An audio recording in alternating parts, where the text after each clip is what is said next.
It's time for Twit This Week in Tech. Doc Rock is here. Richard Campbell from Windows Weekly and .NET Rocks. We're going to talk about the Amazon outage. Wow, what a mess that turned out to be. We'll also talk about the TikTok deal. It's apparently going to happen on Thursday. And foreign hackers breached the U.S. nuclear weapons plant. That and a whole lot more coming up next on Twit. Podcasts you love. From people you trust. This is Twit.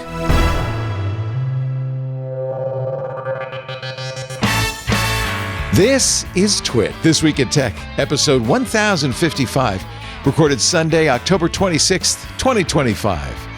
The Garden of Thorns.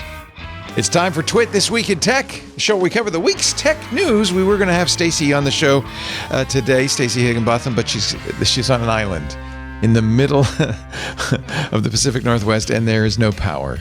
And so she couldn't join us. But that's okay, because we have two other people who could be on an island. There's Doc Rock. I believe you're on an island. I'm absolutely on an island. Somewhere in the middle of the Pacific.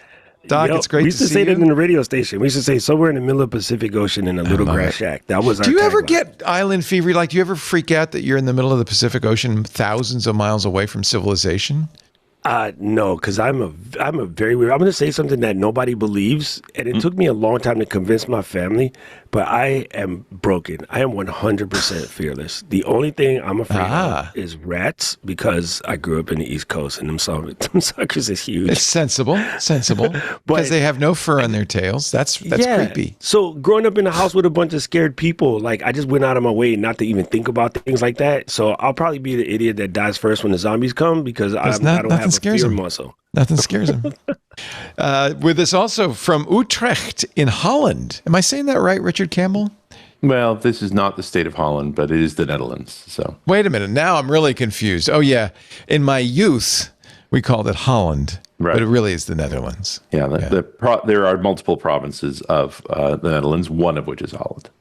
Why do we call it Holland? Well, because that's where Amsterdam Americans. is. Because we're Americans. Yeah. You're in the Netherlands, the Low Country. It's great to have you. Richard, normally, of course, it'd be up in Madeira Park, British Columbia, but is on the road lecturing. Which people often mistake for an island, but is not. It's a peninsula. You are not. You're on the water. You're on the water, though, but you are part of the landmass. Mm-hmm. So how many, show of hands, how many of you, for instance, had an 8-sleep bed that wouldn't recline because of the Amazon power or outage? We learned a lesson, didn't we, this week, about how much we are relying on AWS. Well, especially East 1, because it's the original. So, Yeah, so I didn't notice it that much. When was the outage? It was 15 hours. It was a long outage, according to ours. Do we know when it was? It was, Ookla said the Down Detector service received more than 17 million reports of disrupted services offered by 3,500 organizations. The three biggest countries where reports were originated were the U.S., the U.K., and Germany. Snapchat was down. Roblox was down, and AWS was down, of course, because that was an AWS outage. Amazon now says the root cause, it's always DNS, isn't it? If it's not BGP, it's DNS. This was a weird database, right? I thought it was Bravo database or something like that. It was DynamoDB. Dynamo, yeah. There you go. But it was...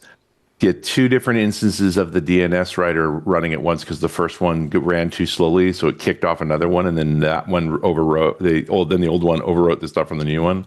They had what is famously known in computer science as a race condition, which is one of my favorite errors. First of all, because you can't predict it.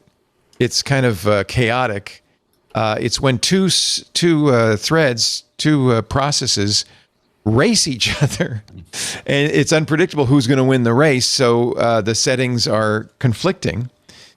And a race condition is a notoriously difficult thing to discover because, unless you're really careful about locking each of the threads, it can happen. Yeah. So the Dynamo DBS DNS management system, which is used for the load balancing, periodically creates, it's an automated system, new DNS configurations. This is from Ars Technica based on reporting from AWS. Creates new DNS configurations for endpoints within AWS, like AWS East, because two of them tried to do the same thing. The race condition resided in the DNS enactor. It went cuckoo, is the technical term. The old instance erased the new entries, and the new instance erased the older entries, and then there's no entries. They fought. It's after you, Alphonse. No, after you, Alphonse. No, after you, Alphonse. And nothing ever worked. So it was DNS, but only because there was no DNS. Right. So then that, according to, again, this is a great story at Ars Technica. The damage resulting from the failure then put a strain on EC2, which was located in US East 1. Even after DynamoDB was restored, this is the problem with these. They're all reliant upon each other. There was a cascading failure. EC2 worked through, quote, a significant backlog of network state propagations, which needed to be processed. Amazon's engineers went on to say, while new EC2 instances could be launched successfully, they would not have the necessary network connectivity due to delays in the network state propagation. In other words, no DNS, no connectivity. Yeah. So I launched it. You just can't talk to it. Just sit there. Man, I've never been in a network operations center during a crisis like this, but I bet you have, or you. Yeah. We call it, wild. Well, you have this situation where you bring a service up, but there's so much backlog of traffic that it immediately knocks the service back down again. Yeah. So you're kind of like, what do we do? Like, I know we need to turn it on, but every turn it on, it kills it. So you've got to kind of throttle traffic, get it fully started, wait a minute to let it warmed up enough that it can kick more traffic on. Like, in the meantime, the backlog just keeps getting bigger. Yeah. And the engineers are sitting there. It reminds me of something like Chernobyl and the HBO kind of fictionalized story of Chernobyl, where you're watching the nuclear reactor engineers look at it, and it's like it's a cascading series of failures. There's nothing you can do. Nothing you can do. It's that look of just the right? And what's crazy is it's probably Manassas or one of the other places a little bit up there in Virginia. My sister doesn't live too far from an Amazon data center, and they've been building these for a long time, but now there's so many. And if you look into like Richmond, and Norfolk has a big one, of course, because of the naval base and things like that. It's weird that it started in just such a small little place that otherwise is very mundane. Like Manassas is a very chill part of Virginia. Not a lot going on, but behind the trees, everything you do, everything you care about, your mattress is controlled by a building hysterical? Behind these trees. Isn't that hysterical? It's uncanny in so many ways, but then it also goes to show you how tied in we are. Well, and we're already having a problem with data centers affecting residential neighborhoods, but we kind of need the data centers. So what are we going to do? Well, and also maybe we should be more resilient. Like, why is a mattress calling out to Amazon Web Services before it can recline? Well, even if it is, why isn't it got a backup one? Right. I think a lot of cases here, what you're seeing is people just found out their stuff was misconfigured because it should have failed to another section. Or to a different region, including a bunch of Amazon's own services. But that's pretty typical with these sort of originals, is that you still have some old stuff there you haven't quite balanced out across the new networks yet, and you find it out the hard way. This is what you Ookla realize said. That when the thing went out, you couldn't put your backup. That was the problem. The mattress was stuck too late. Yeah. I have to say, my Helix sponsor, but I'll say it anyway. My Helix mattress has a little. It's funny when I set it up. It has a recliner. It has a little adapter for a 9-volt battery, so that if the power goes out, you can still recline it. Which I thought that's a thoughtful little thing. I didn't connect the battery, but I know that that's there, and I guess I could run downstairs, get a 9-volt battery if we're stuck. Yeah, my thing has some kind of LG Bluetooth in it. I don't use it. I just use the controller, the little remote that comes with it. But my phone, if I go to Bluetooth to add something new, I always see these two LG, because I have a Split King, and I see these two LG Bluetooth devices that want to talk to my phone. And I was like, why do I want to Bluetooth connect my mattress? There's no speaker, but I guess it was so that there's an app that you can use the speaker and see, that's part of the problem. Everybody wants an app, not because it's better for the end user, but because that's better for them, because they can they get information from your telemetry. phone. Telemetry, 100%. But from as a home assistant aficionado, one of my basic tests is unplug the internet. How does your house see work? what happens? What a great idea. Everybody right now, go Richard, unplug your internet. No, wait a minute. Don't. No. I needed you this week. I'm trying to set up Home Assistant, and of course I have a bunch of Macs. So I'm like, I'm not going to do it on the Mini because I heard so many weird things about doing it on the Mac. So I have an old Lenovo notebook. And I pulled it out and I tried to get it on with Ubuntu, and it just will not behave. Like, it is acting. So I'm thinking, should I buy a yellow or a green or whatever the heck that thing Leo has in his hand now? This is it. You know why I have this? Because Richard Campbell, a guy named Richard Campbell, told me, all right, dude, get the HA green. Just get a green. And then I also got the little dongle. I don't know if I need this. The ZBT1. This is for Thread, I think. Yeah, the Sky Connect. And it needs to be on that cable so it's away from the USB controller. Yeah, because it'll interfere. That's not optional. You'll look at it and go, that's stupid. Plug this Sky Connect in there and then wonder why nothing works. Yeah, you need that. Yeah. But then I just disconnected it so nobody can turn off the lights. That's better than buying a Nook? I mean, you can do all of that. It is kind of a Nook. Yeah, but it's cheaper. What's nice about those little Odroids is no spinning fans. Right. Made for the purpose, pre-configured. When you're not happy with it, unplug it and plug it back in again. Like, there's nothing to do. Which I just did, by the way. I got enough stuff to take care of. I just want to work on things that I can be away for a week and they don't break. And that's what that thing does. Oh, that's brilliant. I did the crazy thing. I went to Home Depot. They had a sale. I should have known better. I was in a rush, about to leave on a trip to come to Boston.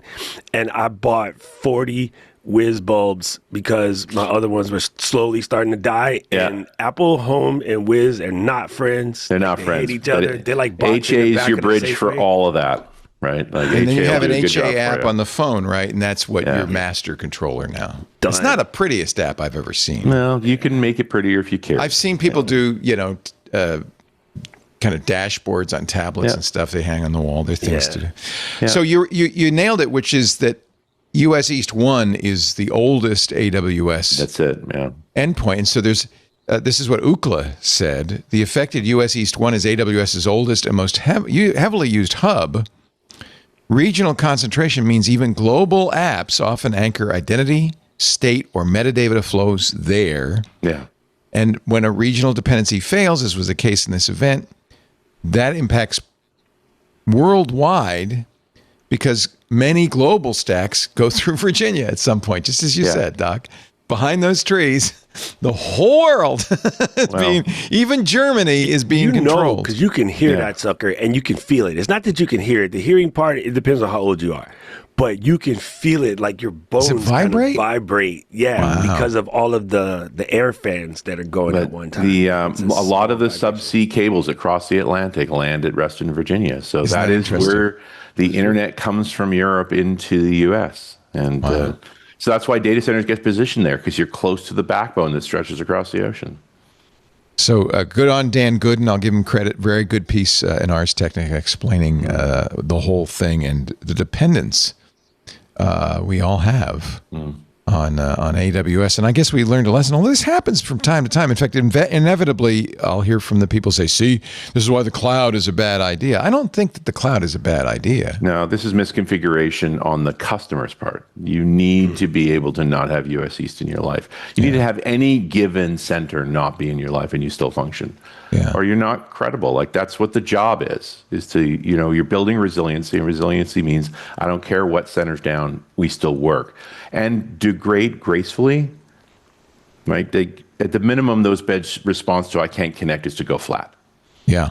Right? That's not a big piece of software. Correct. Right? Degrade gracefully. That's kind of my hope in my later years. We're all trying, Leo. We're all trying. Some services are going offline, but at least they're degrading gracefully. Well, and I also, want to clear something up in my head for nobody else, just in case anybody else missed it. When you say customer, you mean end user or customer as in Helix Mattress Company? Or Both. somebody Yeah. like Like Really, Helix should be, if well, I it wasn't was Helix, IT, by the way. It was Casper. Casper. okay. 8Sleep. 8Sleep. that gets you in trouble with Another your sponsor. I former was just picking sponsor. an app. Yeah. My bad.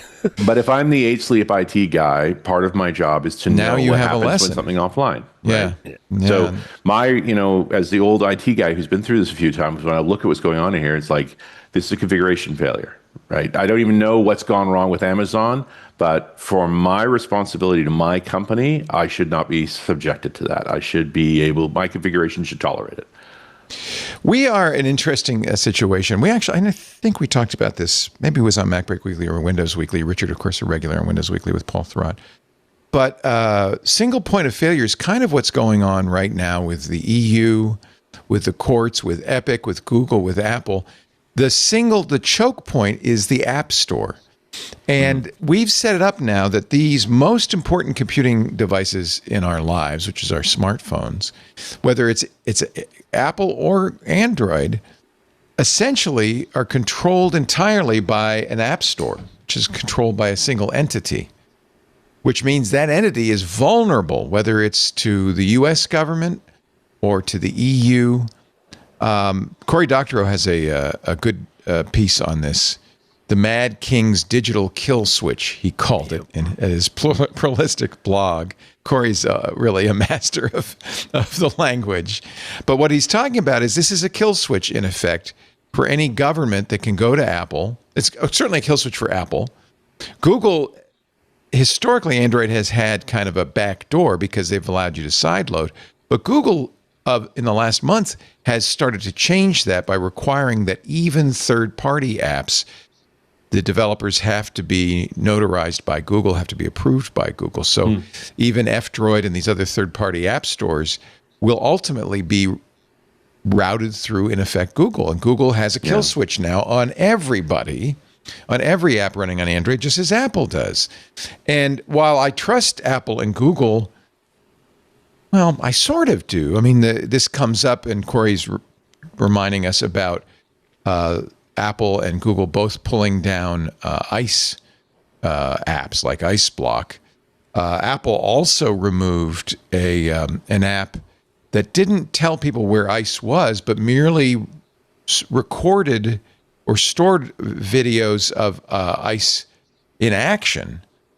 Google and Apple both said that ICE was a protected class. And which I don't think is really what the point of protected classes are. And so we're going to pull all of those apps, not just the apps that say here's where ICE is right now, but the apps that have recordings of ICE action. We're going to pull those all off the App Store.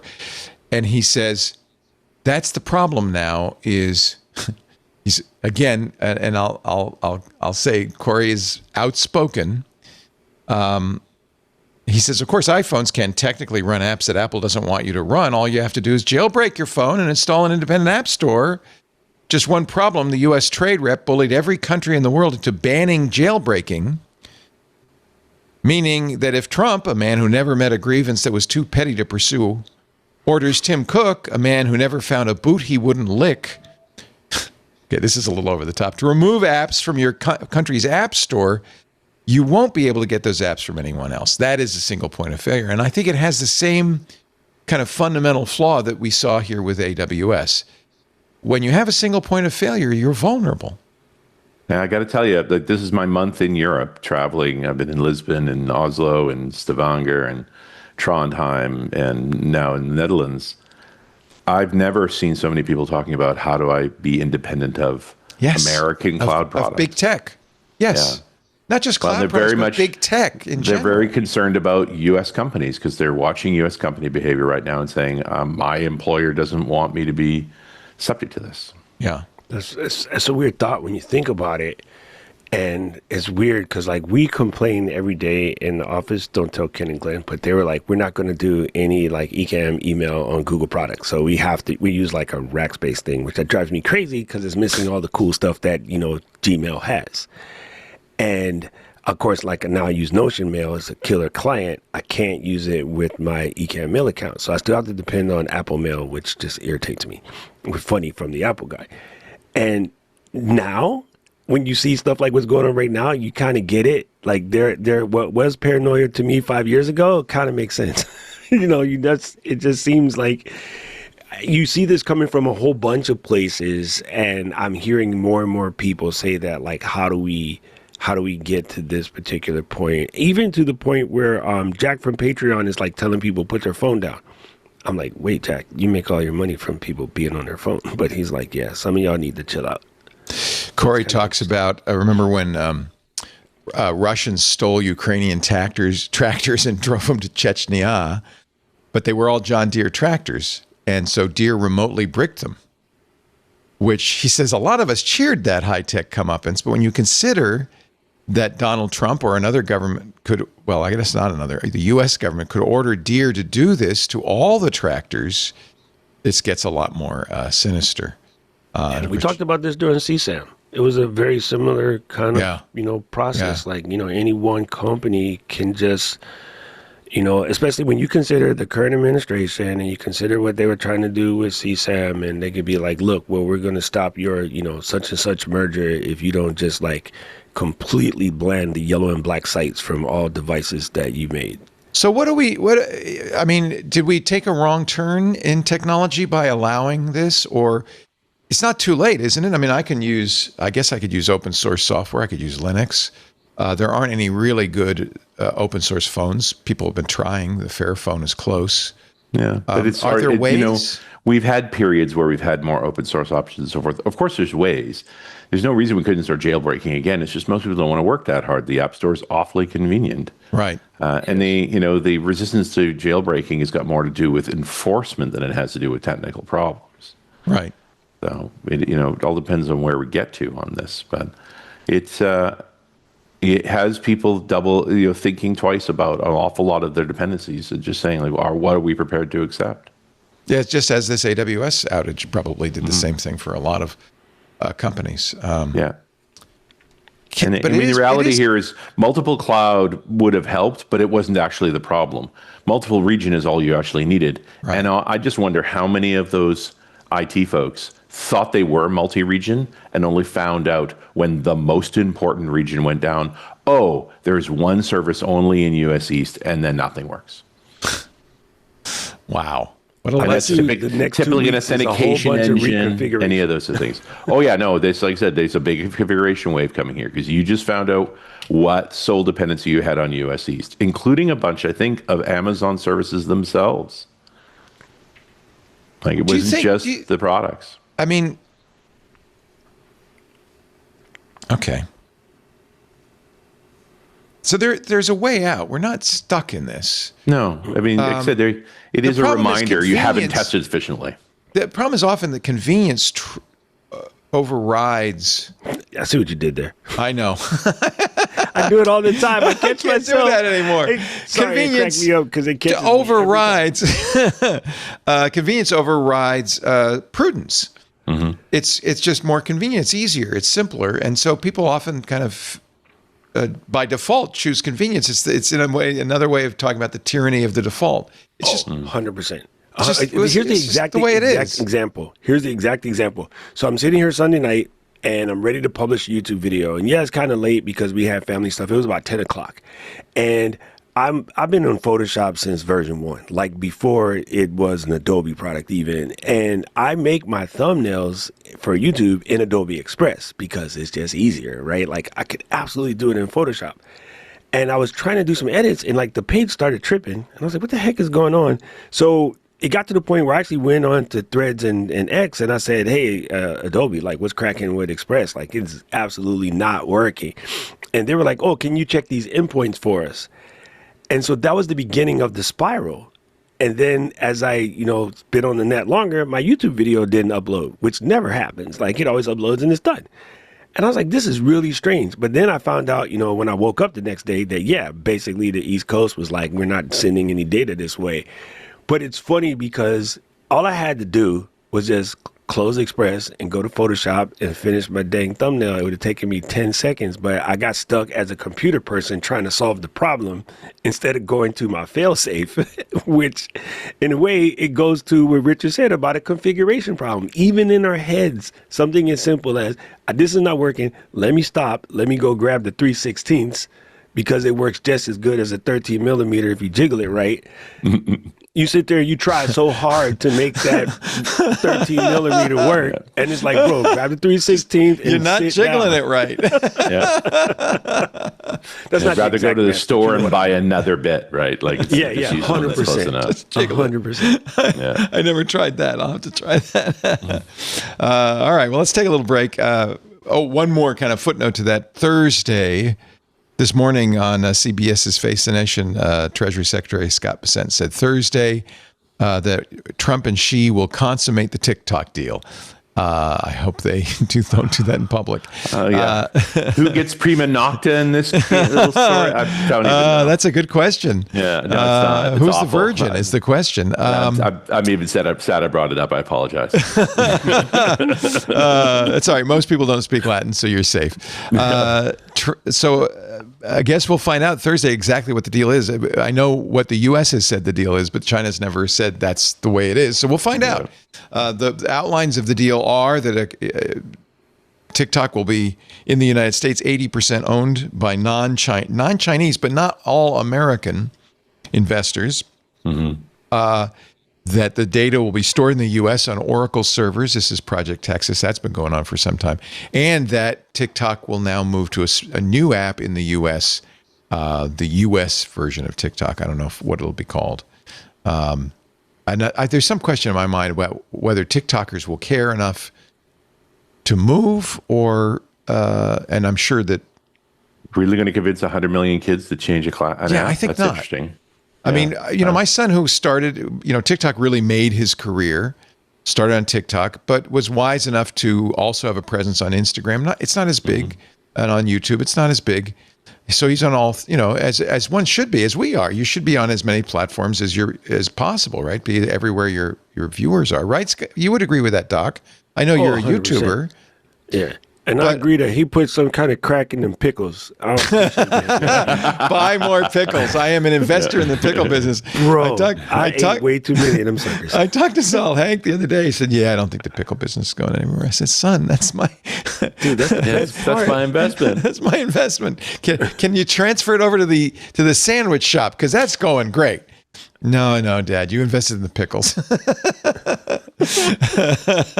Anyway, no, I don't. I'm happy to help Henry out. Not that I need his help more than he needs mine at this point. Yeah, but it's smart. But now. my point is, exactly. My point is, I think he'll keep doing TikTok. Why would he stop?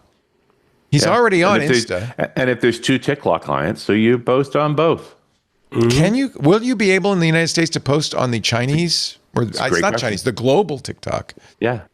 What will happen? Will that? There is nothing we haven't been able to do with a little VPN. With a little bit of VPN action, you're good. Interesting. Look, I'm from Switzerland. Let me post.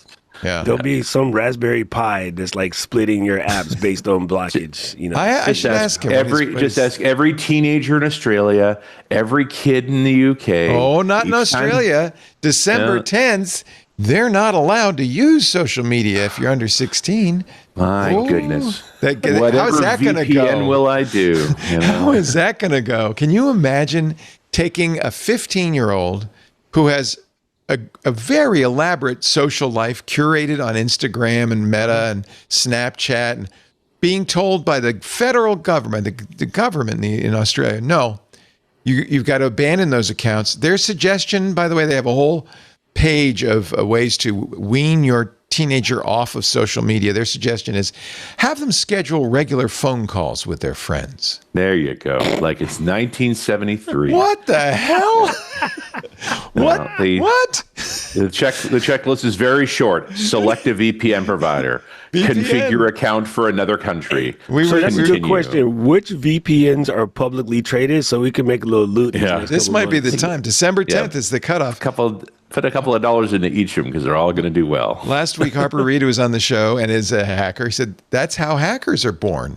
You know, you just told us to hack. You're going to have actually, it's probably good for Australia. You're going to have a whole generation that is mastering technology because they want to use Instagram or Snapchat or TikTok. And the bigger thing that these guys never think of, and this is being a problem right now, remember the malware that's cutting through YouTube videos, and they're putting it in because they're like, oh, here's how you cheat at Roblox. And if you go to this app and download this, you can get like unlimited money. Hold that thought. We're going to talk about that. Okay. There's a whole section of YouTube stuff coming up. We got a YouTuber in the house, man. Doc Rock, at Doc Rock on the YouTube. He also is a director of strategic partnerships at Ecamm. And we are thrilled to have him. We use Ecamm, as you know, Doc. We're using it right now. And love it. And Richard Campbell's also here, host of Windows Weekly, .NET Rocks, and Run His Radio. He has 3 podcasts, ladies and gentlemen, and he still finds time to travel the world. What are you talking about in Utrecht? I've got my the undersea infrastructure talk, the new one. Oh, very cool. Which we're doing data as well as electrical and polar, petroleum, oil, lubricant products. Of course, we have to talk a little about the Baltic Sea incidents in that, but really reminding people that, I think Starlink's very cool. It also moves about 1% of internet traffic. 98% of it moves under the sea. Wow. By the way, I do have Starlink as my redundancy, my backup for my landline cable internet, so that if the Comcast goes out, I've got Starlink. They just arrested in Myanmar one of these, God, I don't know what you call them, these prison camps that they use for people to do pig butchering. They get overseas workers to come and take their passports and force them to send out these phony text messages. And they just arrested, I don't know why, because Myanmar has basically been looking the other way. The government there is not exactly, I don't know how you put it, friends of the West, but they just shut this down. And there was a picture. Let me see if I can find it of the Myanmar police standing over dozens of Starlink. Right. Myanmar is run by a military junta. It's a junta. A group of generals who rule under martial law. So. Yeah. This might be related to the fact that SpaceX is pulling the plug on those Starlink satellites. So maybe they were no longer functioning. So the ruling junta said, all right, we're going to pretend to shut these guys down. There you go. Since they can't use them anymore. We'll see. I got a pig butchering text message this morning from somebody saying, hey, I missed our golf date. Can we make another one? I don't play golf. Oh my God. I get some of the most hilarious ones. They're so funny. I was really tempted to say something like, oh, I'm at the club right now. I can't. I want to imply that I'm really wealthy and I'm stupid. And maybe that would continue. Because the whole point of these, right, is that eventually they say, hey, I got a great crypto deal. Maybe you'd want to get in on it. Right. So they can get some money out of you. When I got one of those and I was being a dumb and I was playing along with him in this email, and then I was like, yo, don't worry, I got as much money as you want. Like, just let me know. Like, what do you mean you guys want money? What do you do? I was like, oh yeah, I'm the Nigerian prince from all of those emails. Did he hang up? 100%. I don't play with these guys because I know that many of them are really slave labor, that they're kind of trapped there and forced to do this. So there's a great guy on YouTube that you can see when he calls them. He, some of them he therapies and don't get him in trouble, but he tells them to get out of there because he's going to send the authorities. And some of them that are just weird, like he just gets them. He calls them by their first name, and he's like, "Oh, I can see you in the camera. You're sitting right next to like Richard and Leo and Doc." Oh boy! And then they start trying to, unplug everything. It's really funny.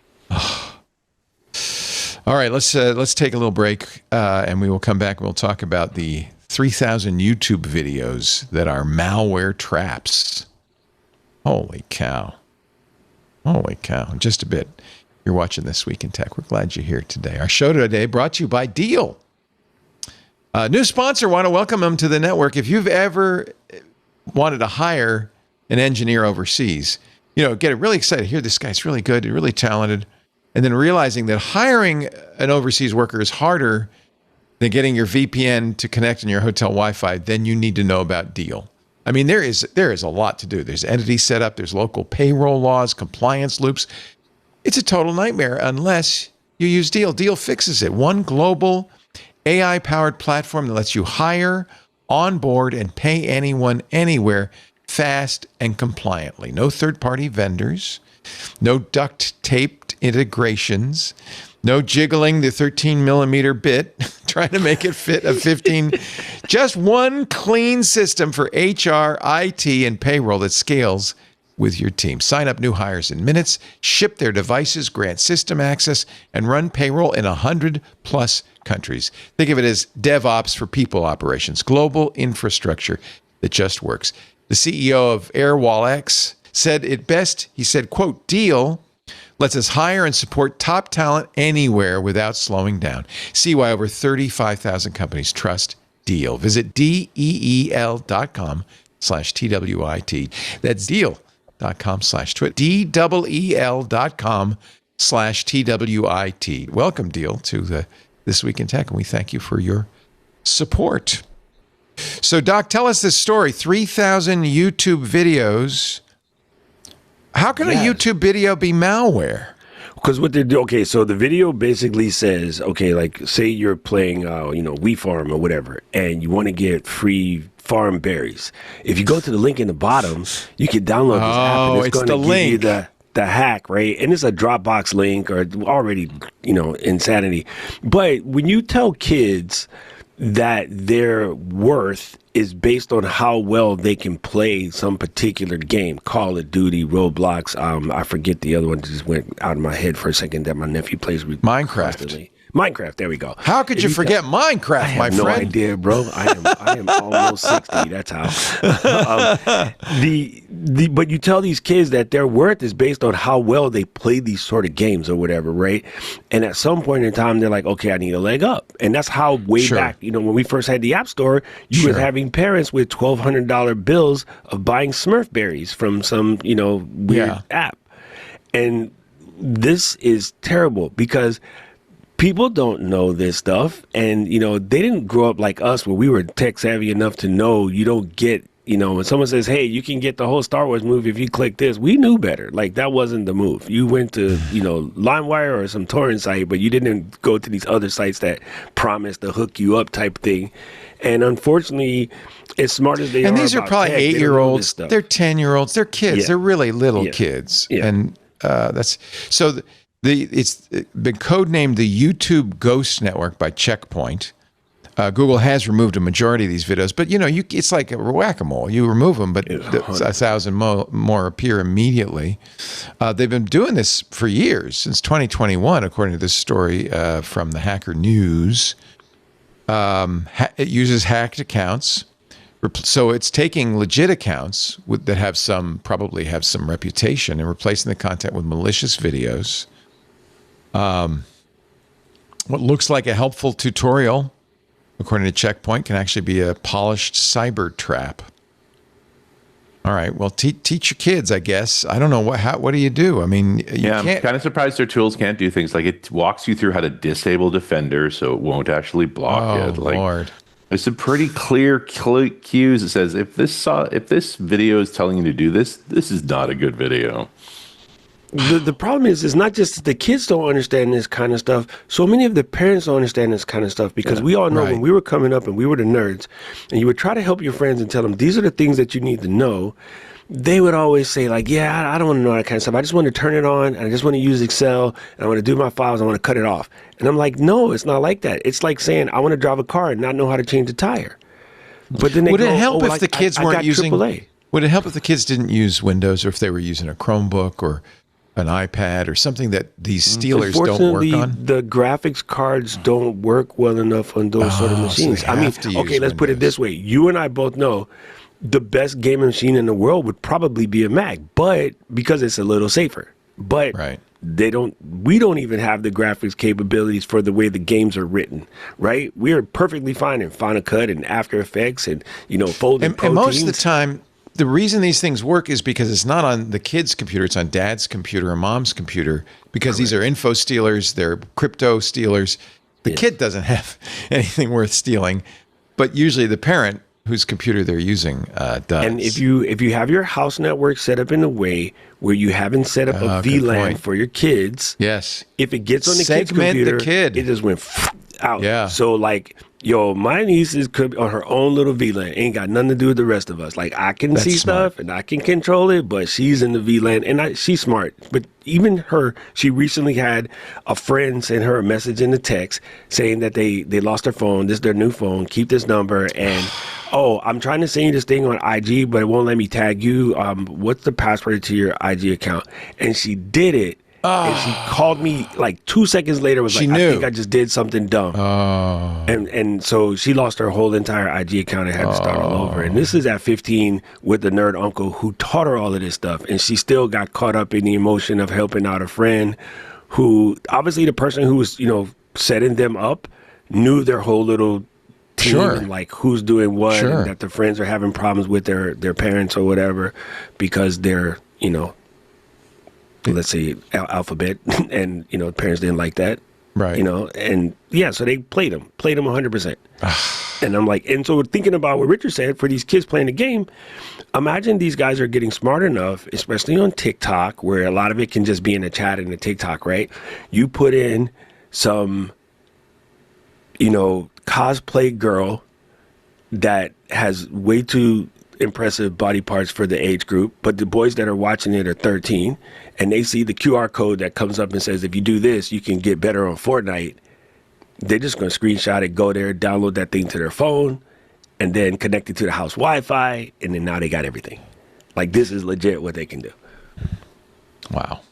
I remember periodically going into the kids' computers and wiping them and getting rid of all the malware. And then, this is anybody who's known as somebody who's computer literate is going to get called by friends, neighbors, and you're going to go over there and you're going to find a machine that is just a mess, Every time, right? See, all we had was dad's hidden magazines in the little foot chest at the end of the bed. It was so much easier. much easier. I was telling the story of Jobs' old thoughts on Flash letter and how he really.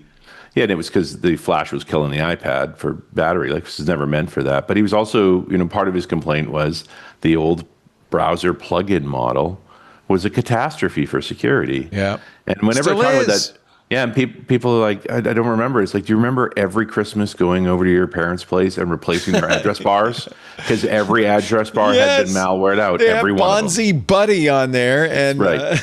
Every one. That was just normal. Thanksgiving is coming. I know you've had your Thanksgiving already in Canada. Yeah. But for Americans, we're going to all be going to relatives' houses. We will be doing that exact chore. I used to just put together the USB keys, be ready to go. Yeah. Every machine. You bring the boot disk and yeah. go fix everything. Oh, Yeah, what a nightmare. so And you can never fix it completely. There's always. You're just trying to you're scraping the cruft off. Right? That's as much as you can hope for.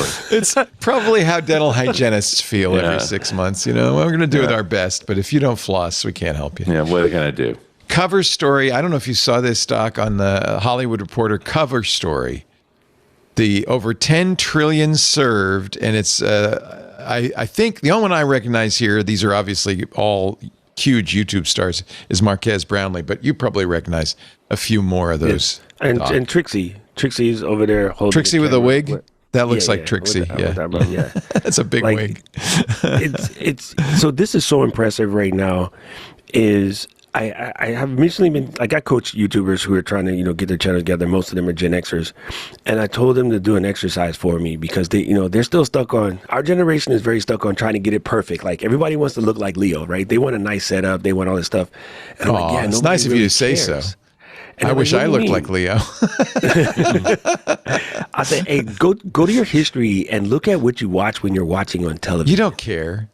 And it's probably a person just doing a person's stuff. That's right. Like I would watch a video where, say Richard's out back and he's restoring an old Chrysler or something. And you just sit there and you watch that because you're just trying to chill out and trying to, get away from the stuff we were just talking about. And there's this new thing coming up and Neil is pushing hard because YouTube on television stats are insane. And what people are looking for, especially in our age bracket, kids are moved out or whatever, is we're looking for a connection, just a sense of something that we enjoy. So if you were rebuilding an SE30, put a camera up, you don't got to say nothing, and just sit there and work on your SE30 in silence and watch how much people watch it.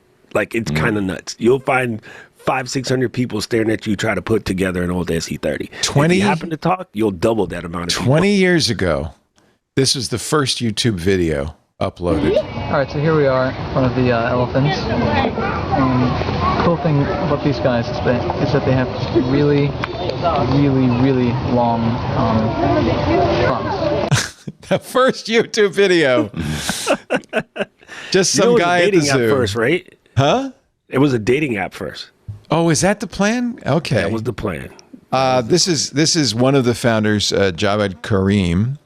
I remember interviewing Steve Chen. In fact, before they sold to Google, when I was up in Canada doing a call for help in Canada, we talked to Steve Chen. Or maybe, no, actually it wasn't. It was on one of our shows on Twit. It was on Net at Night or something like that. And I said, what are you going to do? You're getting sued mercilessly by NBC. Almost all the content that's up there that's successful on YouTube was from Saturday Night Live and other big shows. And he seemed fairly sanguine. He must have been had gone to where was it? They met at a Denny's or something with Sergey and Larry. And they were about to get purchased for, I don't know, $1 billion or so. It's 20 years later. And this is the story, really interesting story. It's fascinating to me that Hollywood Reporter, which is kind of, the Bible of Hollywood, of the U.S. cultural, mecca of Hollywood TV and video, is saying YouTube just ate TV and it's only getting started, and putting that on the cover. The new fame, 50 hottest influencers on the planet, over 10 trillion served in only 2 decades. YouTube has grown from a user-generated circus to the most powerful entertainment platform on earth. Yes, they have an interview with the CEO. And one of the things Mohan says is, we are now more popular than TV. More people watch YouTube now on their big screen TV in their living room than watch regular television. Sure. And you're seeing the implosion of late night with Colbert and all these things. Where do you think they're going to go? Dude, they already Conan's have. Show they already have. Way better now. Conan has a show on YouTube. He has 3 shows on YouTube, actually. Conan's show is way better now without all the rigmarole of the He's just sitting in a room with microphones. It's a radio show. Yeah, 100%. And he probably has a team of maybe a team of a dozen behind him, not 200. So, and he's probably making as much money. Is he, or maybe not? Well, possibly. He's making more. He's making more because he's not being reaching cut. more people. 100%. Also, Trevor Noah, and this came up for a while ago. So at one point, after the Rogan deal, a bunch of the podcast distributor type people, Wondery, who is Amazon screwed up with that one. We won't get into that. It's gone. They all tried to go find some, people to help them run these things. And even Apple and subscriptions, one of their first subscriptions was a Dave Chappelle subscription show in order to get, subscriptions done on Apple Podcasts. And what's absolutely insane is I look at the guys who left TV to go do their own stuff on YouTube, and they are all absolutely crushing it. So when Steve got in trouble and then Jimmy a couple weeks later, I'm like, guys, don't sweat. Like you're in like Flynn. And I know people on Kimmel's team. I called my friend that works on Kimmel's team. I was like, bro, if you need a hand, I will set you up. I'm not even going to charge you. I was like, I'm not even going to charge you, just out of pure love. He already has millions of downloads on his videos on YouTube, dude, right? 22 million subscribers on the channel. And that's more than watch the show. Correct. By far. I don't know how he structured the deal, because sometimes those channels like Colbert or whatever are actually owned by CBS.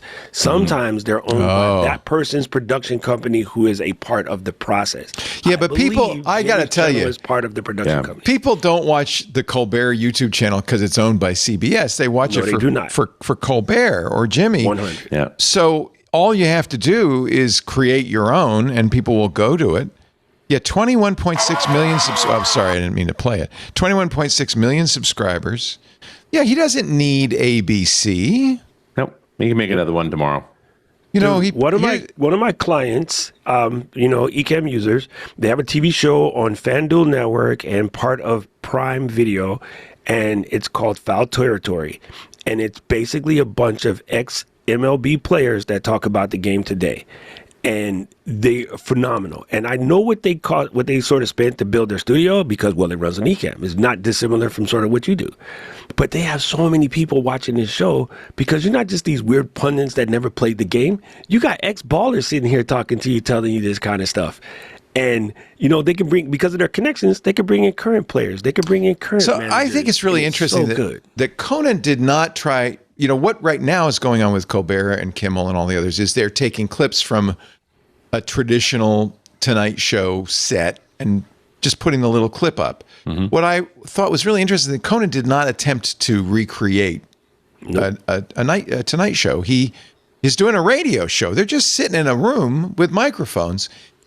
Is there a lesson from that? I mean, 100%. It's like $10,000 worth of production costs, maybe a little more, because he's using Yellowtech Micas. But, you know, the Yellow Technicas are $1,000 a piece, but still, it's it's a very nice radio studio, but it's a radio studio. It didn't. Should Kimmel and Colbert and everybody else be thinking about that? Should be thinking, let's not duplicate 100%. The TV show. Let's do something that's appropriate for YouTube. But is there even a thing is there even a book about what's appropriate for YouTube? I mean, it's whatever. It doesn't matter. At this point, it doesn't matter. It's actually better if you dumb your production down, because gurus have pissed off so many people lately that people aren't looking for gurus. People are looking for normal looking people who act like them. The only thing people want these days is authenticity, and simple is authentic.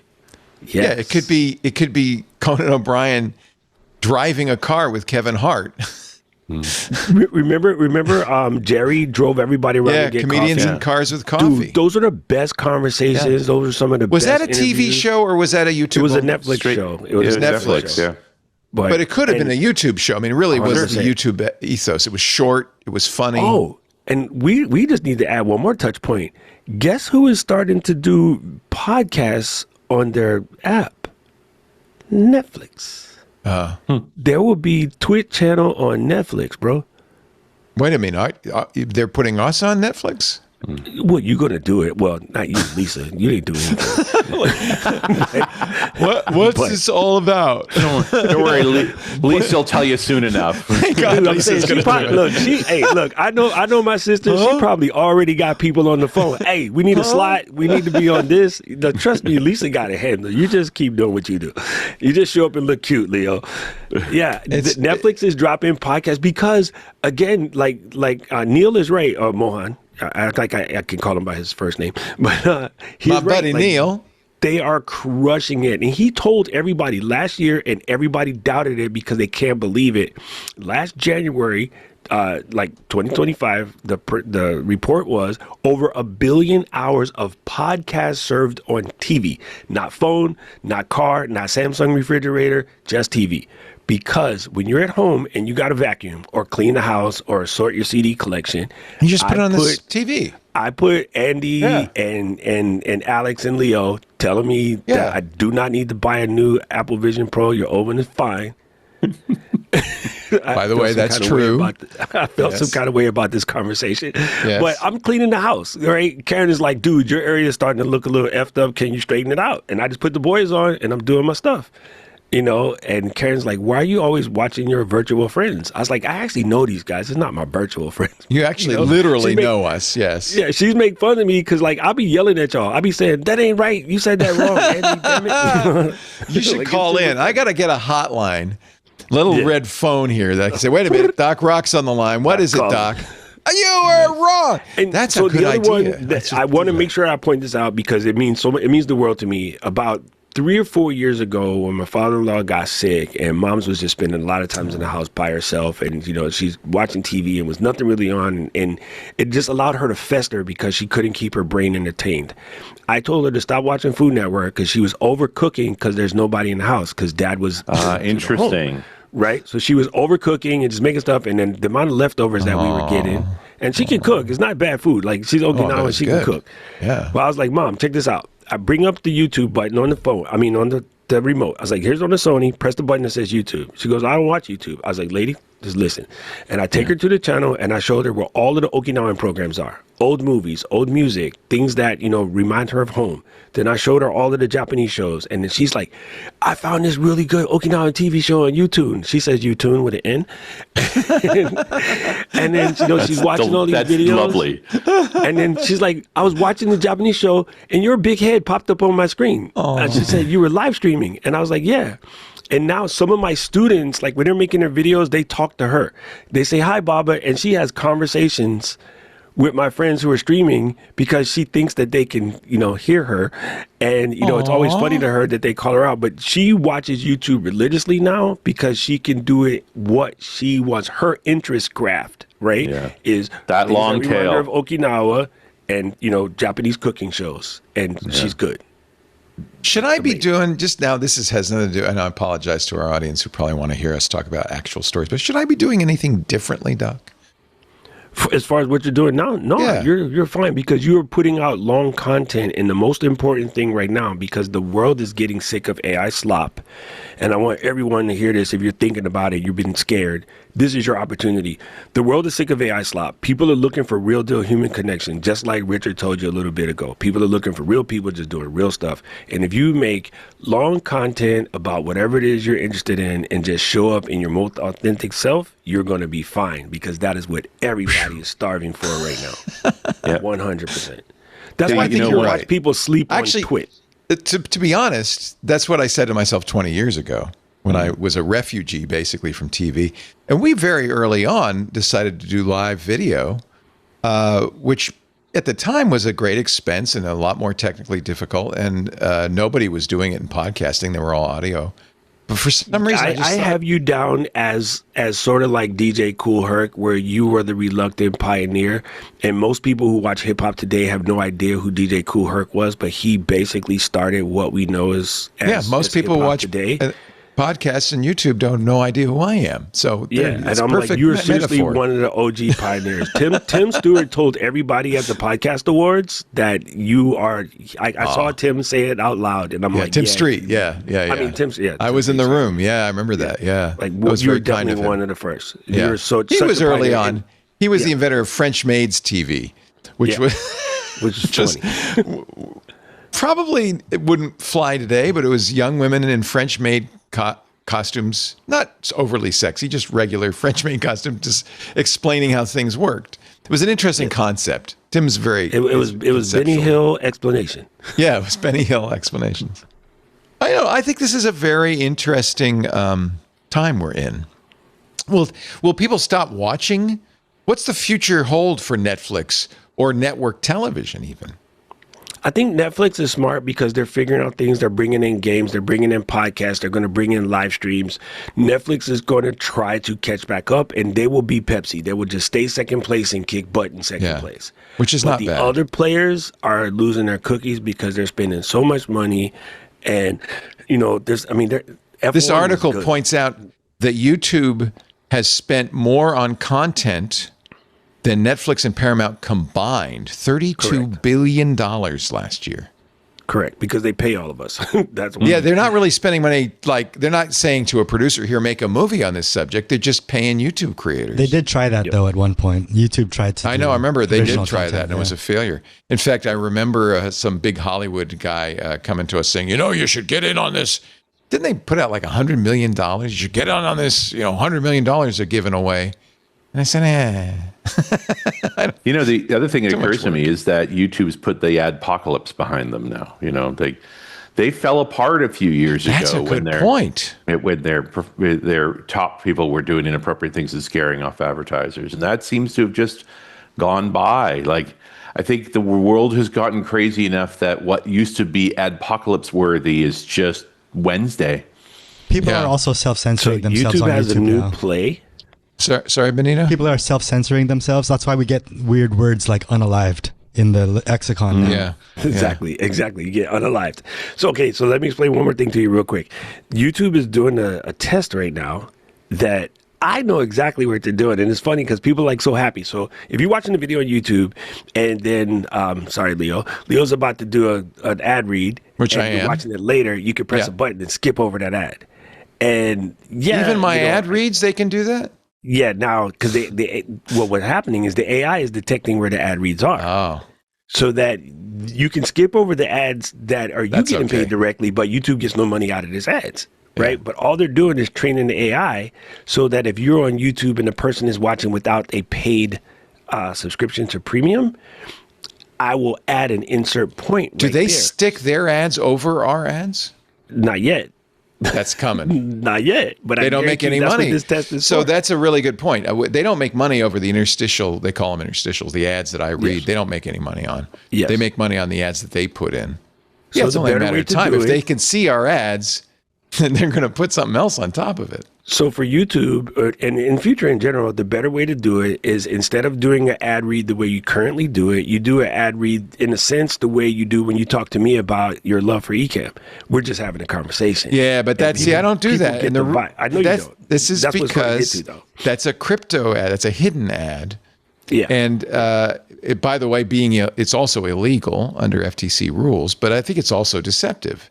Of course it works. Well, see, in YouTube, you have to say that it's a sponsored video and you have to say that you're doing an integration.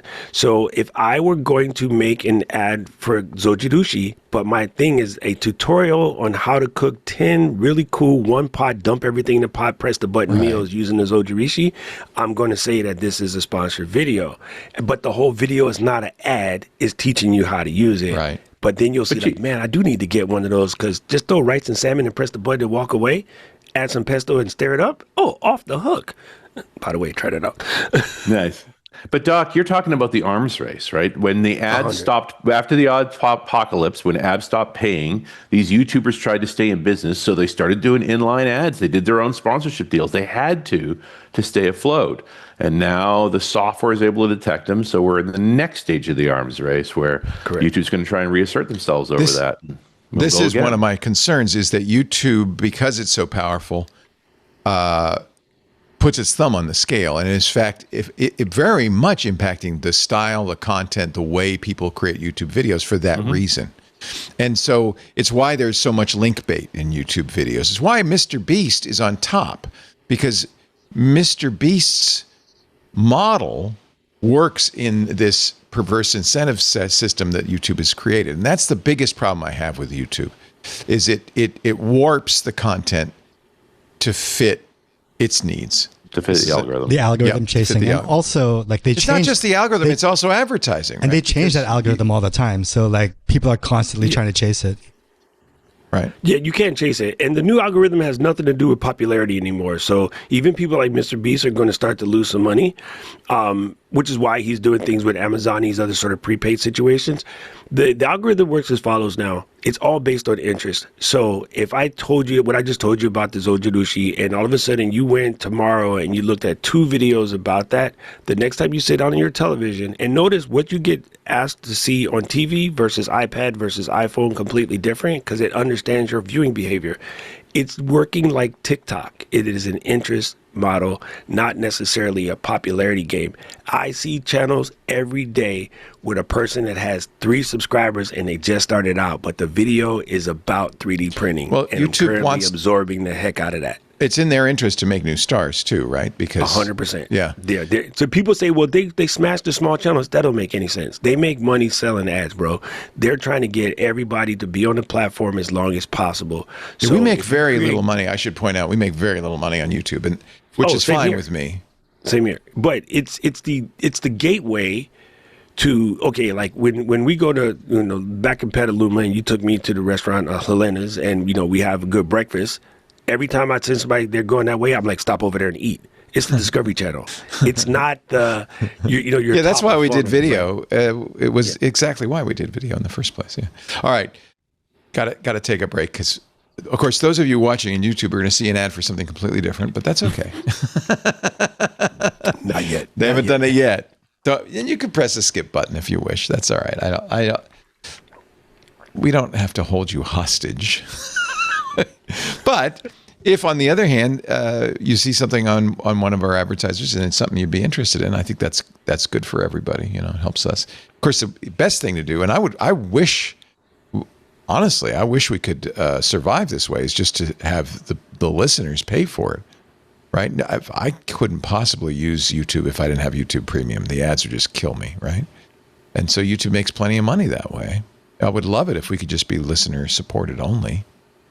That's why we had Club Twit, and it's been very successful. I mean, I really appreciate all you club members. Thank you. And if we just get a few more, that would be the next. Honestly, that would be the next stage, because then YouTube wouldn't be able to. You wouldn't have to worry about skipping ads, right? Is club membership. Oh well, someday that will happen. But for now, we still love our advertisers. Very happy to. In fact, this one is something I use every single day. It's Zapier. You know about Zapier. I use Zapier to put our shows together. Zapier takes the tools that you use, everything from Google Docs to Zoom to whatever you use, and connects them together to make workflows. I've been doing this for years. I've been using Zapier. So right now I have a bookmarking app, Raindrop, that when I'm reading news stories, I bookmark it in Raindrop. Zapier sees that there's a new item in Raindrop. It automatically posts it to Mastodon. We have a special account for Twit News that goes there. And at the same time, it also moves and it does it exactly as I ask it to, and formats it and everything. It moves that story to a line in a Google Docs spreadsheet, which then our producers use to create the rundowns for every show. That's just a simple example of how Zapier is saving me hours of effort and clicks. And they do so much more now because they've added AI. We've been talking about AI like crazy. We even have a show on AI, but let's face it, talking about the AI trend doesn't help you particularly be more efficient at work. For that, you need tools, and that's why I love Zapier. Zapier is how you break that AI hype cycle and put AI to work across your company. What is Zapier? Zapier is how you actually deliver on your AI strategy, not just talk about it. With Zapier's AI orchestration platform, you can bring the power of AI to any workflow so you can do more of what matters. For instance, I could connect a top model, ChatGPT, Claude, whatever. I think I'd probably use Claude for this, to that workflow I just described, and Claude could synopsize the story that I bookmarked and put the synopsis in the spreadsheet or put it in a special rundown, maybe create a briefing paper for our hosts. All of that automatically with Zapier. You connect the top AI models to the tools you're already using. You can add AI exactly where you need it. That could be an AI-powered workflow, of course, but it also could be things like an autonomous agent, a customer chatbot. It could be what I'm doing, which is taking an existing workflow and adding a little AI at just the right spot to make it even more useful. You can orchestrate it, whatever it is, with Zapier. And Zapier doesn't require a PhD to use. It's for everyone. You don't have to be a tech expert. And the proof is in the fact that teams have already automated over 300 million AI tasks using Zapier. Join the millions of businesses transforming how they work with Zapier and AI. Get started for free. Visit zapier.com/twit. That's zapier.com/twit. Zapier.com/twit. I'm telling you, you will find it amazingly useful. And we thank Zapier so much for supporting This Week in Tech. Actually, as long as we're talking about the future of streaming, Doc, you wanted to talk a little bit about the future of F1 racing. So Apple announced this in Austin last Saturday. They made a $750 million deal with Liberty Media. Liberty Media, the big cable company. It's John Malone's company. It used to be cable. Now they've got their fingers in a lot of pies, but they own Formula One.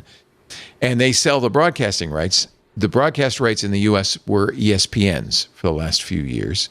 Apple came in with a big checkbook and stole it away, basically. So starting next year, Formula One will be on Apple TV, not on ESPN. But more than that, and this was a sticking point, I think it's one of the reasons this took a long time, Apple asked Liberty, can you just stop that streaming app you got, the F1 TV? I pay $150 a year to watch F1, not on ESPN, where I don't really want to watch it. Are you on it. the $10 plan or the $14? I guess $14 plan. Never mind. Yeah, I'm on the high end because I have it on I have it on all my Apple TVs. I have it on my laptops. I have it everywhere in the house, so I can watch. Plus, it's better than watching on TV because F1 TV, the streaming app, lets you see all the different drivers from their point of view. You can hear the driver radio for all the different teams. You have a data. You have amazing. There's so much telemetry. You have a map of the racetrack and where everybody is. There's a lot more information, and I use a program for the Mac that lets me take all of those things, arrange them on the screen, so I can, on a big screen, I can really be immersed. I'm a little disappointed Apple's going to take that over.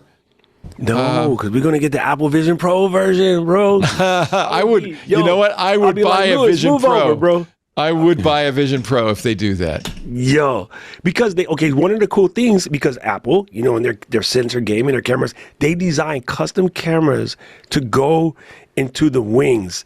They design custom cameras to go into the halo and into the front valence. So which is tricky because you cannot slow these cars down with your little cameras. Nope.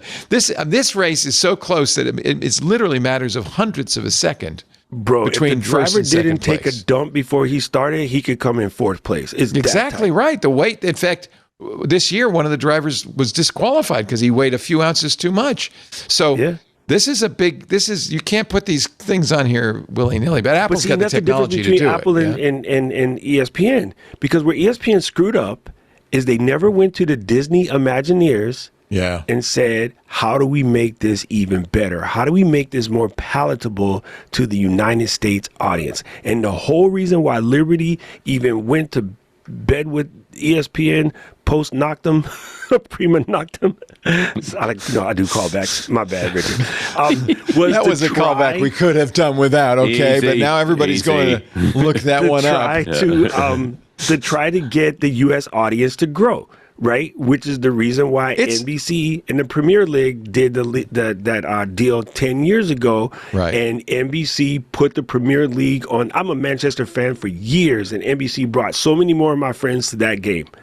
And so I think Apple is the best position to do this because they could actually put tech behind it, and they could actually put some development, and they could bring some things to the table that is more than just taking a prepackaged picture and putting it on the internet. I hope so. That's why Apple's going to crush. And they made their $750 back in the movie, dude. They got $625 out of the movie. Oh, Apple can afford $750 million. They got that change in the couch. That's easy. You know what I mean? Oh, it's going to be phenomenal. And they're absorbing the subscription. And so you take away the plus. Okay, where everybody got mad about it. I'm like, dude, it's a name. A rose by any other name still smells like Apple TV. Nobody ever called it Apple TV Plus anyway. I never called it Apple TV Plus neither. Right. But now you're going to get the F1 subscription built in. They made the mistakes with MLS. They wrote those mistakes down and they learned from it. And now this next deal, I'm pretty much sure that they're going to knock it out of the freaking park. And I am looking forward to haptics in my phone. When I'm watching on my phone and somebody hits a wall and my phone goes brrr, I'll be like, oh yeah, that was dope. Did you watch the trailer, the haptic trailer? For Formula One, the movie? F1, the movie? No. Yeah. Oh, did it buzz? It's still on. You go to your Apple TV and you go to haptic trailer and you watch it and it just does things. Your phone is tripping in your hand while you're watching. I still haven't seen the movie. I'm such a cheapskate. I'm waiting until December 12th. When it's for free. I'm with you. I didn't want to watch it in the theater, and I'm waiting for it to come where I can just watch it at home because I have Bowers and Wilkins, so my theater sounds like the theater. It'll sound good. That'll sound I don't want to. good. I didn't want to. I'm not paying $700 for popcorn. My neighbor mixed it, so he works at Lucas. Lucas Sound. Oh wow, that's super cool. Yeah, it's super cool. So I think they're going to crush this. And when I saw the story, I was like, Leo, because I know you and I both are like hardcore And don't say anything about Mexico City. I was not able to watch the race today, and it's going to be you started the show. Very important race today. So we don't. It makes you wonder if that movie had tanked, if they still would have probably done not. this deal. Good question. Yeah, this Probably is all like not. a test case for them. Yeah. Well, it's a problem in America because most of the races happen in the middle of the night in the U.S. time zone. It must be. And you worse really for need to in watch them Hawaii. live. Well, you don't, and that's the test, right? Do you need to watch them live? I don't watch most of them live. Well, see, based off of the things that you could do in the F1 app now, and based off of what Apple would be able to add to the table, and things like the Vision Pro or whatever the cheap version of the Vision Pro eventually comes out, and the new version of Apple TV when it eventually I would comes honestly, out, if they do, there was a third-party app which Apple killed, or we think Apple killed, for Formula One on the Vision Pro, where you were in the, like, it was amazing, where you could see it filled your vision with all the details and the stats and stuff, and I think this is funny. I think that for NBA and for Premier League, MLS, all these games, you're going to be able to buy virtual stub hubs. Okay, so in other words, if you want to be at Snapdragon and sit in 119.4 S section, I just know because that's where I sat for the Manchester game. I'm going to be able to buy that same seat again and be like, Baba, remember I took you to the Premier League game in San Diego? And she's like, yeah. I was like, look, we can watch it now. So put on this on your head. And Will it be on YouTube? And no, it'll be an Apple TV. But you'll be able to pick. What did you call Apple TV? If you had an anniversary at a Patriots game or something and you want to relive that moment, you'll be able to buy a seat for a courtside at the NBA game, right? Yeah, there's just a virtual courtside, and I know a bunch of people that, Apple didn't buy this to save the Vision Pro, though, right? No, it's not just because of Vision Pro. They bought it because of Apple TV. Apple really looks like they're kind of losing interest in the Vision Pro. They've been crushing it on their content creation, though. Like their shows, Severance. I mean, winner. Yeah, Apple TV's doing just fine. What was the Lily Gladstone? The crushed it, absolutely crushed it with that morning show, and Ted Lasso, of course. So these guys, they're starting to get to a point where they're Slow making Horses some of the wraps other up this weekend. Slow Horses. Oh my God, Slow Hercules, Horses. favorite show. Yeah, Like, I'm going to push back on the AR view off the Halo though, because we are not F1 drivers, and that is too fast. You will throw up. You will be sick, and you will be frightened. Those are not normal humans. No, that's true. Right? They're not. There's 20 of those people in the world. Guys with a neck like this. Yeah, because they pull 3 Gs in the turns. It's crazy. It takes a lot of muscle power. It's crazy. Yeah. But I pulled 3 Gs and I'm falling down the steps. Do you remember that clip of that driver going around the stall driver in the tunnel? It was played everywhere. And it's literally a fraction of a second. He comes around the corner, there's a car stopped, and he goes around him.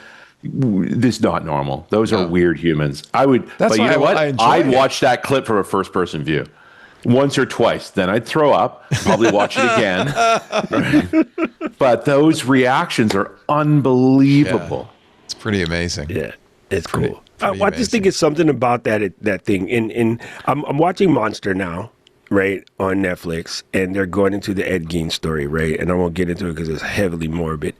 But when Albert Hitchcock brought the novel cycle to the television, his whole thought process was, up until what had happened in World War II, we always had all of the monsters on TV were fictional. Frankenstein, Dracula, Creature from the Black Lagoon, werewolf, whatever. The Ed Gein story was the first time that human heinousness was actually told out to the world. Normally those stories was hidden. And if you go back into history, you realize we had a bunch of civic leaders who were that crazy too, but you just didn't hear about it because they were rich and those stories got buried and so forth, so on, etc. But he changed the way we have a relationship. Because he says the thing about Hitchcock was he says no matter how messed up this is, you're the problem because you can't take your eyes off of it. Huh. He was a sick mofo, by the way. He was really a sicko. No, he was too. I loved his movies, but he was not a normal. Huge fan. But his whole point was, it's the reason why when you're driving, everyone says, how come everybody stops and stares at the accident? Right. And you say that you don't do it, But fam, if I'm recording you on the dash cam, I guarantee you, every time you drive past one of them, you bitched about the traffic, and when you get there, you're like, we have to. So we're rubberneckers. We can't help it, right? Actually, we have a problem here in Petaluma because there's a corn maze right on the highway, and it is always slow going by the corn maze. It's like, dude, it's there every October. You haven't. Why are you slowing down? It didn't sneak up on you. Now that would be scary if the corn maze snuck up on us. We had a good time, by the way, on Friday with in our corn maze with Micah Sargent, our D&D dungeon master. He led us through a corn maze. That was so much fun. Paul will probably talk about it on Wednesday on Windows Weekly, Richard. But Paul Thurrott, I know you wanted to go, but you couldn't because you were I was traveling. We had Jacob Ward, Paris Martineau, and Jonathan Bennett from the Untitled Linux Show, and we were adventurers in a corn maze. It was a lot of fun. If you're a member of Club Twit, it's on the Twit Plus feed. You can watch it. Let's take a little break. Come back with more. I would have thought after that corn maze adventure that I would have a hard time sleeping, but in fact, I was just looking at my sleep score. You know, the little sleep app I use, the Aura Ring, gives you a crown when you have a really good sleep score. I got a crown last night, and I'm going to give credit to our sponsor, Helix Sleep. I love my Helix Sleep mattress. In the Northern Hemisphere, we're getting ready for the cool season. I guess, Darren, down in the Southern Hemisphere, you're getting ready for the hot season. Now, those of us in the North are going to spend more time indoors, which means probably more time on our Helix mattress, watching, spooky shows on TV, cuddling up with a kitty. I know we do that. We love to do that. Reading a good book. Helix is the mattress of my dreams. It changes everything. No more night sweats, no back pain, no motion transfer. I used to pop straight up when the cat jumped on the bed because I thought we were having an earthquake. Earthquake! And no, it was just the kitty cat. Actually, it's funny because we did have an earthquake a few weeks ago in the Bay Area. And the Helix mattress just kind of kept me calm and cool. I didn't jump out of bed. Don't settle for one of these mattresses. You can see them made overseas. They're low quality, questionable materials. They smell like a container ship when you take them out of the box. Not the Helix Sleep. Rest assured, your Helix mattress is assembled, packaged, and shipped from Arizona within days of placing your order. Yes, they build them to order. And they smell fantastic. You take them out of the box. Helix has been recommended by multiple leading doctors of sleep medicine, psychology, neurobiology as a go-to solution for improving sleep. So you know how important sleep is. One doctor of sleep medicine says, quote, Helix offers different options to give great support regardless of what position you sleep. The materials used also help prevent overheating during the night. In a Wesper sleep study, Helix measured the sleep performance of participants after switching from their old mattress to a Helix mattress. Look what they found. 82% of participants switching from their old mattress to the Helix saw an increase in their deep sleep cycle. I did. In fact, participants on average achieved 25 more minutes of deep sleep per night. Let me just check. I'll tell you right now. Last night, how much deep sleep did I get? I got 6% more, 34%. My REM was an hour and 47 minutes. Wow. Oh, I just slept like a dream. 85 sleep score. Thank you, Helix. Thank you. And that's what they found in this study. In fact, participants on average achieved 39 more minutes of overall sleep per night. Imagine what your life would be like if you had a great night's sleep every night, if you felt great every morning. I don't have to imagine. Time and time again, Helix Sleep remains the most awarded mattress brand. Wired's Best Mattress of 2025. Good Housekeeping's Bedding Awards 2025 for premium plus-size support. That's important. You don't want the mattress to sag underneath your weight. And the Helix holds me beautifully. GQ gave it their Sleep Awards for 2025 for Best Hybrid Mattress. Wirecutter, New York Times Wirecutter 2025, featured for plus-size. Oprah's Daily Sleep Awards 2025 Best Hotel-Like Feel. It's like you're at the best hotel you've ever stayed at, and you get in bed and you go, oh, I wish it were like this at home. Well, now it can be. Go to helixsleep.com/twit, 20% off site-wide during the fall savings event. That's helixsleep.com/twit, 20% off site-wide. This offer ends October 31st. Make sure you enter our show name after checkout so they know we sent you. And if you're listening after the sale ends, should still check them out. helixsleep.com/twit. There's always great deals there. Back to the news. Hacker news. Foreign hackers, we found out, breached a U.S. nuclear weapons plant. And guess how they did it? SharePoint. On-prem SharePoint at that, which is very uses for. Yep. It's the 2019 version of SharePoint? Probably. Has a flaw in it. This is about the last place you'd want bad guys to be. The Kansas City National Security Campus, a key manufacturing site within the National Nuclear Security Administration. Why were they running unpatched SharePoint on-prem? And it was a recent exploit. It's only a month or two old. They just haven't got. We've been talking about this on Run As Radio. It's like the exploits are so serious, the risk of being down for a bad patch is lower than the risk of not patching. And so, it's even if these guys are diligent, they're probably still testing the patch. Right. But then what they should have done is just deployed it and dealt with the problem if somehow it broke. This was fixed in July, though, right? I mean, it's not like... Which is not... That's still pretty recent for your typical workflow. Yeah. And if you're still doing it the old-fashioned way, these days is more of a mindset of get the patch in, deal with possible problems with the patch. Actually, as I look at this article, they were breached the day before the patch. Right. So it was out there. So it wasn't even their fault. Yeah. Fortunately... Other than why you're running on-prem SharePoint. Was patched SharePoint online. Right. Well, they say this is the Department of Energy saying the department was minimally impacted due to its widespread use of the cloud. Right. And very capable cybersecurity systems. Only a small number of systems were impacted. So that's good news. 80% of the non-nuclear parts in our nuclear stockpile come from that campus. So it could have been pretty bad. Here's just a tip, a warning. Don't use a browser from China. Okay. Called the Universe browser. Okay. They claim perfect privacy's protection. That should be a giveaway. The Nigerian prince compels you. Yes. The Universe browser is created for all of you, it says. It's equipped with the virtual technology of cloud, it says. Oh. This is an easy operating and high efficiency browser and is also your personal computer. Don't do it. Don't do it. It phones home. It links to online gambling websites in China. It is sad to say, but they think it's been downloaded millions of times. All internet traffic is routed through servers in China. It covertly installs several programs that run silently in the background. Keylogging, that kind of thing. Boy. Oh, so, maybe don't install the Universe browser. Just, it's a public service announcement. I saw this video, Leo, the other day, and it was Kung La, and she was going around talking to people who had actually got phone calls and put their money into these Bitcoin ATMs.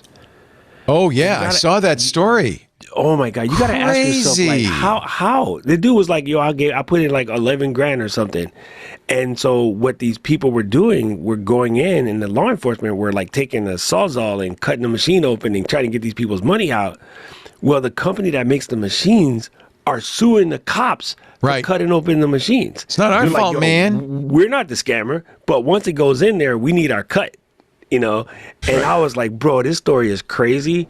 And you have to wonder, like, how many people have this happen? So as a public service announcement, this is something that we talked about in my family because, trust me, my mother-in-law gets these calls, and she is English as a second language. And I go, if anybody calls you to even remotely starts talking about money, switch to Japanese, never say another word, and tell them to call, one of us. And then I said, none of us are going to call you and ask you for money because we got access to the accounts anyway. But, we have a code word. And she did mention in that thing from a cyber expert was like, make sure you tell people in your family, if Richard's going to call and ask you for money, there's a secret code word that everybody in the family knows. So it's not a fake, because of course you can do AI voice now. So anybody can call Baba and sound like me. And even more so, you could probably do it with my same Japanese accent, which is a little funny because my Japanese is kind of Yakuza, but with an American twitch to it. Wait a minute, isn't Yakuza the mob, the mafia in Yeah, but I spend a lot of time in Osaka, and depending on where you are in Osaka, you're going to be Kansai Ben, so I speak more Kansai Ben than traditional Japanese, and you'll pick it up anyway. It's just like, people in New York have fugazi. Not everybody's Italian, but right, they say but they all forget about it. Yeah, and we have these one words that were words, but they're 8 words, but they're one word in New York, right? You just have those. So there's certain colloquialisms that come up, but yeah, I just think that's an important story that everybody should watch, even though you're probably, as a tech nerd, most of we're going to sit there and go like, how could you fall for that? But trust, as a person who has 2 members in their family that, have dealt with dementia or one's now left us because of it, anybody could be of that age where you might believe this kind of stuff. So it was a crazy story. It's very, and when you see that, like the browser, like how could that many people download it? Well, that's easy for us to say as nerds, but there's a bunch of people that would download it that in your family. Just remember that the son of Quack Quack Gambino uses iCloud, and that's what got him in trouble. The Justice Department, you may have read this story, arrested a bunch of mobsters for a fraudulent poker game. They had hacked the car shufflers, which is kind of brilliant.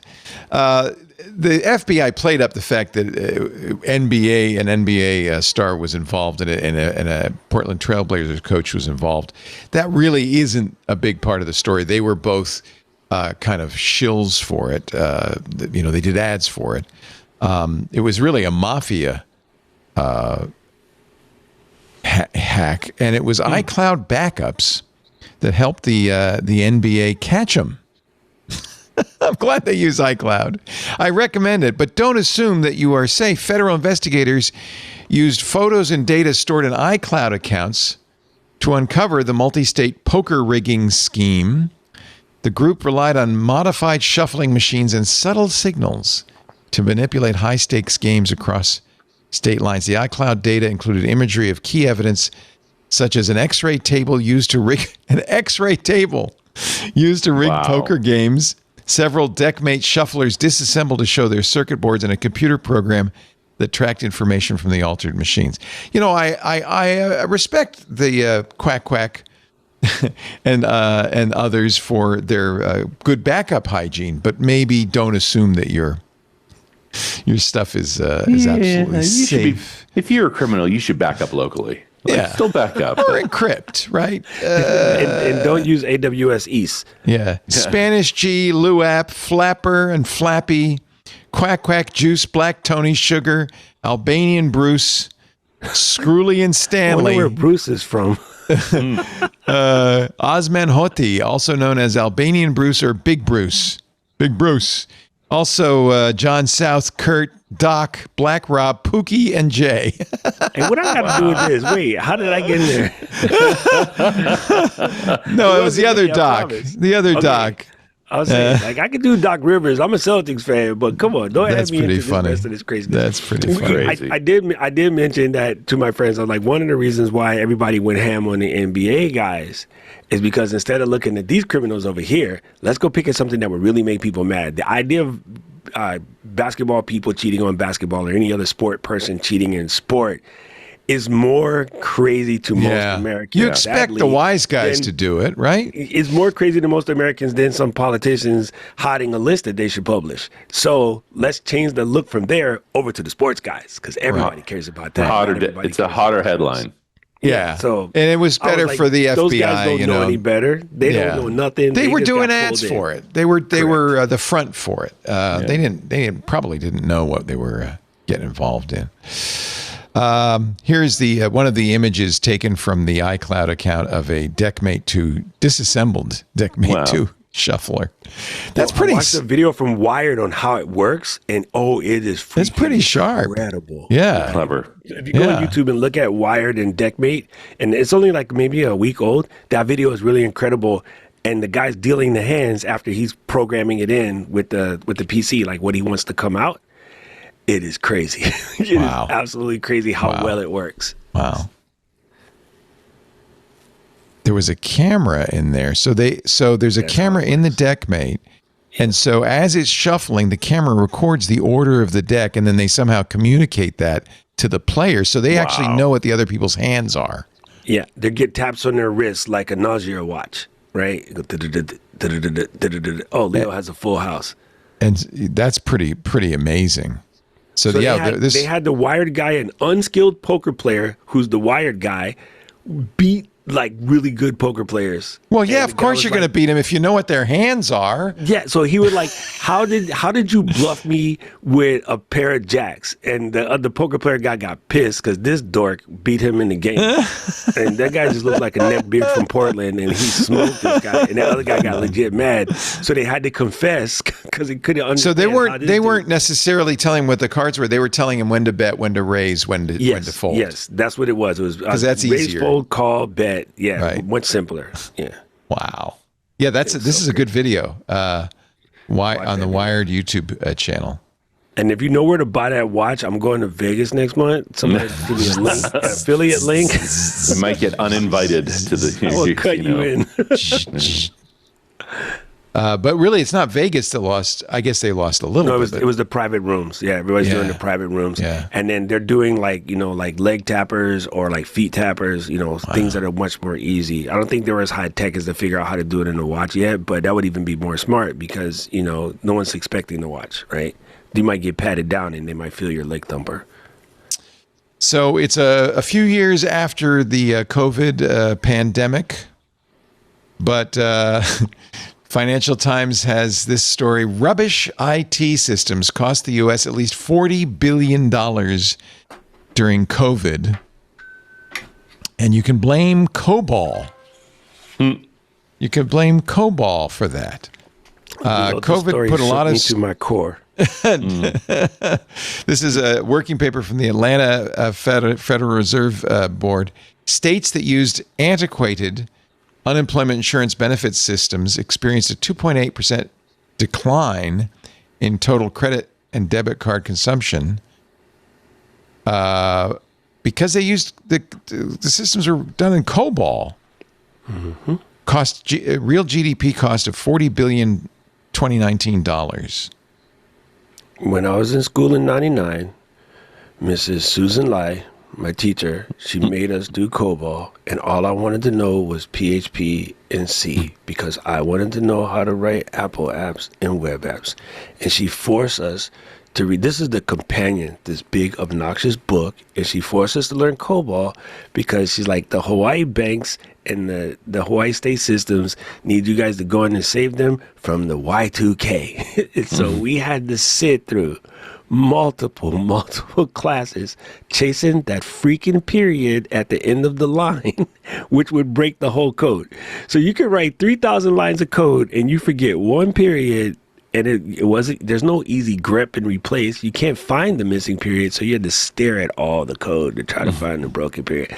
I hate this language so much. Oh, wow, you still have it. The Wiley COBOL Syntax Reference Guide. When I saw this story, bro, it shook me to my core because it brought me back to college. Like, I wasted so much money on weed because I had to study this crap. Rich, did you ever have to learn COBOL? No, I mean, I learned it in passing, but I never made any money from it. It was very English-like, right? That was the whole idea. Yes. It was a It was that's always a bad idea in programming language. It was a procedural batch language, right? Yeah. It was good for the time, but worse than Fortran, different than Fortran. Nah, Fortran was more practical. They still, well, to be clear, at least in the .NET world, both Fortran and Fujitsu COBOL are maintained as .NET languages, so they're still out there.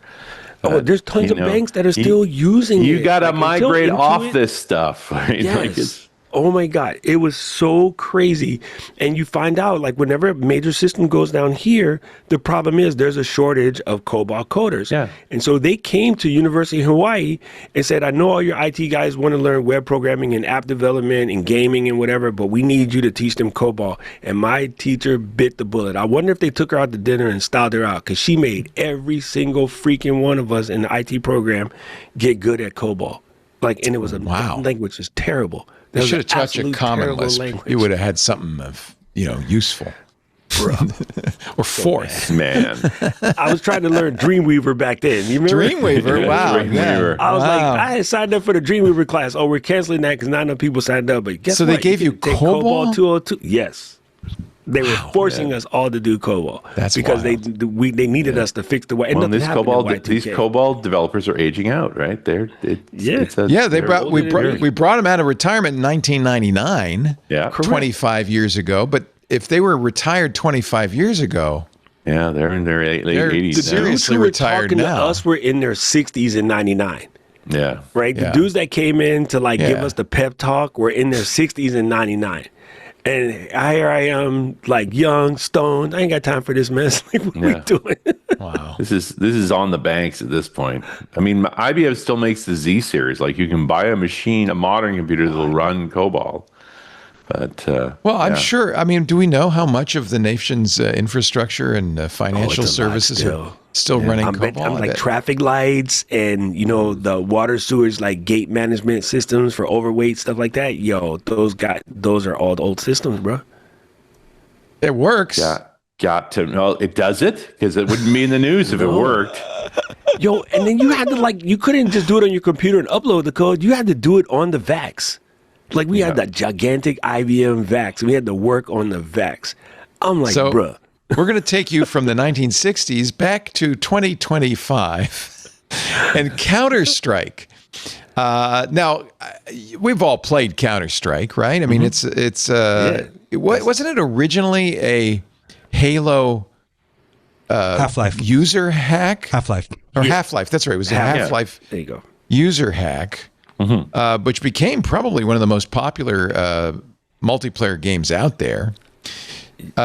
Apparently, now Benito has a very good theory on this, but apparently Counter-Strike outfits and weapons, there's a very big, thriving marketplace valued literally at billions of dollars in these cosmetics, they call them. You can buy keys to loot boxes, but you can also buy the contents of loot boxes. Knives and gloves, apparently, were very valuable. For instance, the Doppler Ruby butterfly knife could fetch as much as $20,000 in real money, I might add, on third-party storefronts. Well, a couple of days ago, October 22nd, Valve updated Counter-Strike and changed just a subtle little thing. The second highest tier, Covert, can now be traded up and turned into the highest tier, knives and gloves. I don't understand what I'm talking about. So if you want to correct me, anybody, go ahead. I've got the hotline open to you, Doc. But what basically happened is billions of dollars in market value, $1.75 billion was lost in effect overnight. The butterfly knife now going for $12,000 because people are dumping them. Well, they're dumping them because they're not really worth that much. You can trade up to them now instead of them being impossible to get. You get a bunch of the stealth knives, combine them to make a covert knife. That's the concept. Right. So there are people, sellers in the Counter-Strike third-party market who are saying, I've lost millions. From electrons. Well, and crazy. Valve, completely reasonable update. Do you think Valve knew what they were doing? So Benito has a theory. He says this is like the high-end art market, that people are actually using this to launder money. Yeah. Ill-gotten gains. 100%. Cryptocurrency and so forth. So it's not so much the butterfly knife, the Doppler Ruby butterfly knife, as a way of turning your money into something real. Like By the really, way, any unregulated marketplace turns into that eventually. Yeah, right. I guess If you're right. you're- Before Counter-Strike, it was World of Warcraft. there were people that were like training their characters and selling them for $4,000 or $5,000, and so you could go into these weird browsers and buy a elevated orc or something. I don't know about Warcraft, but one of my friends, like he was like selling characters and skins and stuff, and it got nefarious, and so he stopped doing it. Well, yeah, but the money laundering side is from any country, from any form of currency, you can buy into this market and then sell them again in a more controlled market like US dollars. So it's just a way to transport money across borders. Right. Well, which makes me think maybe Valve knew that and wanted to kind of eliminate that as something. Yeah, I mean, it hasn't really. That exchange difference is going to matter to a launderer. That's a good point, because it's not real money. 10 cents on the dollar, right? Yeah. They don't care. Yeah. Yeah, I don't think Valve really cared, because this actually makes them money. Like this secondary market. Actually, do they get a cut of this? No, they don't get a cut of this, but they get a cut of people the people play the game, buying the original loot boxes and stuff like that. Right. Where they can combine a bunch of the obtainable things to get the unobtainable. Right. Yeah, I didn't realize it was still that big. I thought we all migrated to Call of Duty. When Call of Duty came out, I left Counter-Strike. But I feel like, the whole idea of buying color-coded, ASDWs and all of that all came back from the Counter-Strike days. Yeah, it was the first. Yeah. Oh, well, I'm sorry if you have a lot of money invested in Counter-Strike cosmetics. That's crazy. That's a good name for a company. You could be Counter-Strike. So Counter-Strike Cosmetics. Maybe I should start a YouTube channel selling Counter-Strike cosmetics for manly men. Oh, that's crazy. Just dab a little bit on your nose to reduce the shine, and the girls will go crazy.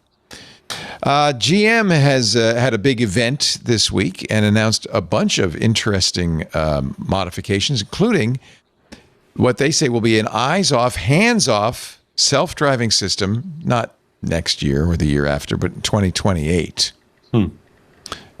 Starting with the Cadillac Escalade IQ. This was at the GM Forward event on Wednesday in New York City.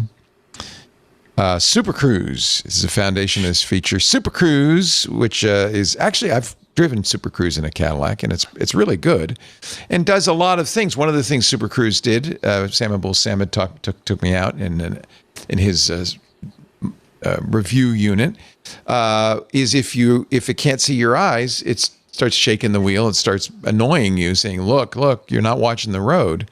So, and by the way, this is difficult to do at highway speeds. I actually covered my eyes, but I peeked.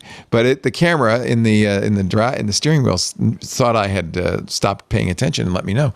Well, soon you won't have to pay attention. One of the things GM does do is it made sure that Super Cruise was on mapped highways, not on city streets and so forth. Unlike, for instance, Tesla's full self driving.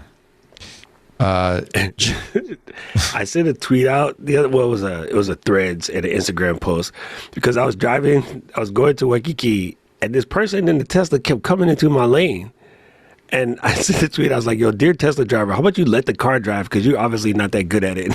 It's super funny. I stopped using kept weaving into Tesla. My lane. I'm like, get out of here. Tesla can be kind of aggressive. I think that probably was a human driving, and that's actually really the real point of this is. However bad it gets with self-driving vehicles, they get a lot more attention when they get in accidents. It's still much better than humans. 100%, because this person was terrible. I don't know what the heck they were doing. And I was like, yo, let the car drive. I feel safer, because you kept swerving into my lane and whatnot. Well, and every time I get a rental car that has it, I check out each different brands, like who's getting better. And I have to say, I just had a Volkswagen Atlas. That's a big, humongous Volkswagen. That thing was good. That thing was amazing at driving. I was like, wow. Tesla's full self-driving. I don't have a Tesla anymore. I had a Model X for a long time and enjoyed it. Why'd you give it up, Leo? The lease ran out, and my wife said, it's Christine, and it's trying to kill me, and so you need to get rid of it. She swore that it would veer into highway dividers, or at least try to, so she had to grab the wheel. There was a curve that we go by frequently on Highway 101 that seemed to confuse it. It always gets wrong. Yeah. It also had gull wing doors, which were supposed to have sensors in the tips of them so it wouldn't hit people in the head. Apparently didn't, because every time I closed the doors, it would hit Lisa. Yeah.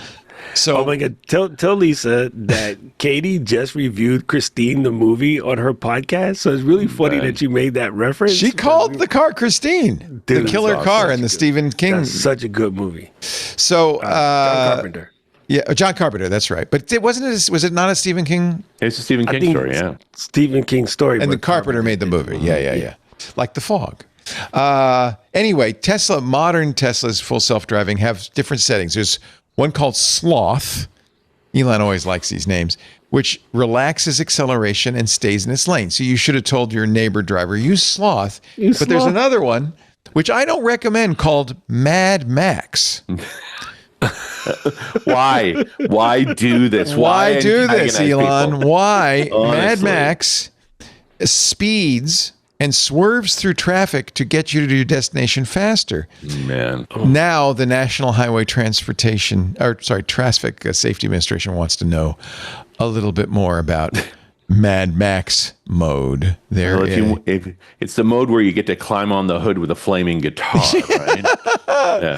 The one that has the chainsaws coming out. That's the one that makes the chainsaw come out. Yes. Yeah. That's crazy. Dozens of complaints of Tesla EVs running stop signs. I remember this because Elon didn't like to stop at stop signs. They would do rolling, what we call California stops at the stop signs, or crossing into oncoming traffic while operating under full self-driving. According to Reuters, NHTSA is now seeking more information from Tesla about Mad Max mode. They should have patches you can download, so you can download like New York taxi driver when you got to get to the airport. There you go. I think I used to have in the Model X. At the time I thought, oh, Elon's doing good for the world. He's changing the world. I really want to support him. So I bought things like the biohazard protection mode, which even had a biohazard logo on the button. It was an on-screen button. And all it was a HEPA filter in the, but he called it bioweapon protect. And so that was cool. And I bought it because I thought, oh, that's cool. And I want to support what Elon's up to. It's back when we still thought Elon was quirky. Yeah, just quirky. That's all. Just a little quirky. A little quirky. I was just having flashbacks of 2 weeks ago when I was in Mass. They should have the Sumner Tunnel mode where your car just basically stops and moves 3 feet every 10 minutes. Oh, God. That's, Southern Cal. Raining on the highway, Southern Cal mode. Everybody stop. Oh, that's the same in Hawaii. And yet it rains here every day, but nobody knows how to drive in the rain. I fly to Boston's Logan Airport to visit when I go out to visit my mom and my sister in Providence. I fly into Logan. And last time I flew in, I got in late at night. It was a delayed flight because of big storms on the East Coast. And of course, that's when they fixed the tunnels in the Big Dig. Right. So I had a very circuitous route to get from the airport to Providence. Every time. I mean, it was crazy. I'm surprised you're not flying into TF Green, man. That's an easy airport to get in. I did once. I thought, oh, this is going to be great. I'll fly right to Providence. Yeah. The problem is I had to fly to Baltimore to get to Providence. There's no direct flights from San Francisco. So when you're going that way, that's the same route that I would take to get to Amesbury because Providence is only like another 20 miles past Amesbury. Yeah. I wish there were a direct flight to Providence, but there isn't. And they were like, why did you fly into Manchester? Because that drive back from Manchester, that skinny street is just Logan is only 45 minutes to an hour away from Providence. It's easy. If you don't get in at midnight. Tanked, and then it's 3 hours. So Automatic is back at it, suing WP Engine over trademark violations. I love Matt Mullenweg. I think he's this is a hot button for him. How long has this been going on? It seems like it's forever. It's like the Apple and Samsung one back in the very beginning. Yeah. It was like 9 years of just craziness. So WP Engine sued Automatic, but Automatic is countersuing. Now they say that the problem is that the big private equity firm Silver Lake, which bought WP Engine in effect. It was also in the Electronic Arts deal too, right? Yeah, Silver Lake's a big one. Automatic says that following the $250 million investment from Silver Lake, the WP Engine sought to inflate its valuation and engineer a quick, lucrative exit. That's what private equity often does. That's what happened to Red Lobster. and other famous private equity investments. It did that by describing itself, according to the countersuit, as, quote, the WordPress technology company. I can see how that might annoy WordPress a little bit, and allowed its partners to refer to it as WordPress Engine. The true name is WP Engine to avoid stomping on WordPress's trademark. Automatic claims products WP Engine released like, quote, core WordPress and, quote, headless WordPress further obfuscated the company's role.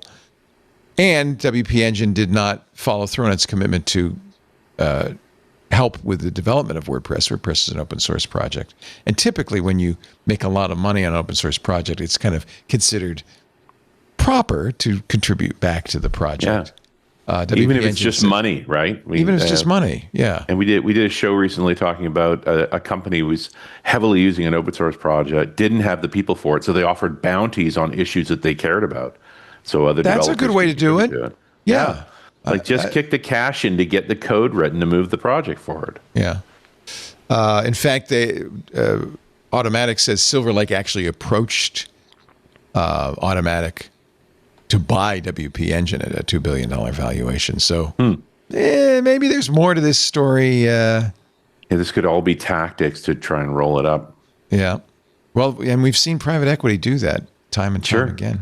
So you can take our $2 billion now, or we can slowly take it out of you in legal fees. Which would you like? Right. It's still extortion. Here's another interesting bad actor, the venture capital fund A16Z. They backed a startup that sells synthetic influencers. Oh my God. Andreessen Horowitz is funding a company, this is from 404 Media, they do good work, is funding a company that clearly violates the inauthentic behavior policies of every major social media platform. It's AI astroturfing. Yeah. The startup, it's called Double Speed, pitches an astroturfing AI-powered bot service. Quote, this is in the pitch. This is on the Double Speed site. They're excited about it. They're excited about it. Our deployment layer mimics natural user interaction on physical devices to get our content to appear human to the algorithms. Okay. It uses AI to generate social media accounts and posts with a human doing a little bit, 5% of touch-up work at the end of the process. Okay, well, we get the AI live for you, so you don't have to. Yeah. Our system analyzes what works to make the content smarter over time. The best performing content becomes the training data for what comes next. Double Speed also says its service can create slightly different variations of the same video, saying, quote, one video, 100 ways. Winners get cloned, not repeated. And the 404 actually has pictures of this. This is not a real person. This is an AI-generated influencer. It looks kind of uncanny. Does it? Could you tell? Do you think you could tell, Doc? Well, I'm looking at it big on my screen right now, and I'm like, yeah, this one's, well, I'm not seeing it move. And it's hard to tell. But if you see it move, sometimes it's easier because the eyes just always look. And people are getting real sensitive to it, too. Well, I hope so. Valley, yeah. Don't I hope watch so. it. But I also think it's going to be harder and harder to see it, right? I mean, look how far we've come in just a few years. Yeah. These are all fakes. Fake. Yeah. A Reddit spokesperson told 404 that it would violate their terms of service. No response from TikTok, Meta, and X, but I think probably they would say the same. But now that it's funded by Andreessen, it must be good, right? Yeah, they raised $1 million from A16Z in their accelerator program. That's surprising. That's very little money from A16. Well, it's kind of seed capital, right? This is their speed run accelerator, a fast-paced 12-week startup program that guides founders through every critical stage of their growth. Yeah. But there's companies like this. Advance your criminal organization as quickly as possible. It's not, that's the point though. It's not criminal, is it? It's a violation of terms of service, but it's not. You're never going to jail for it. I wish. Oh, that's crazy. Because this is like you just financed AI slop. Excellent. Exactly. Yeah, it's a breach of the social contract, really. It's a breach of the social contract. It's what it is. But look, this is, I think what happens when you have kind of mass violation of the norms, which is going on in the United States right now, by people in power, it empowers other people to do the same. It's like, oh, it's okay. Game on now. Norms, who cares? It's not against the law. I'm going to do it. It's okay. Remember, greed is good. Right. Yeah. Gordon Gekko. Lawful evil, Like as Michael Douglas. in D&D speak. It's lawful evil. There you go. Well, yeah. Lawful, but it's still evil. All right, let's take a little break. Then I'm going to talk about nuclear reactors with you, Richard Campbell, because natrium, as you see, do you call it natrium or natrium? Natrium is closer to the... These are sodium, the Na is sodium, right? Mm-hmm. Sodium-based nuclear reactors, salt.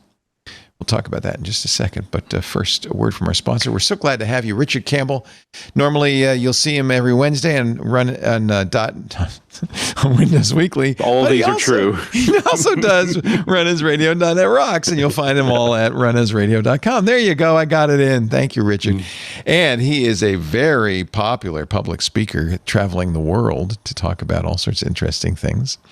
Doc Rock, you'll find him on YouTube at Doc Rock at youtube.com, and he's director of strategic partnerships at eCam.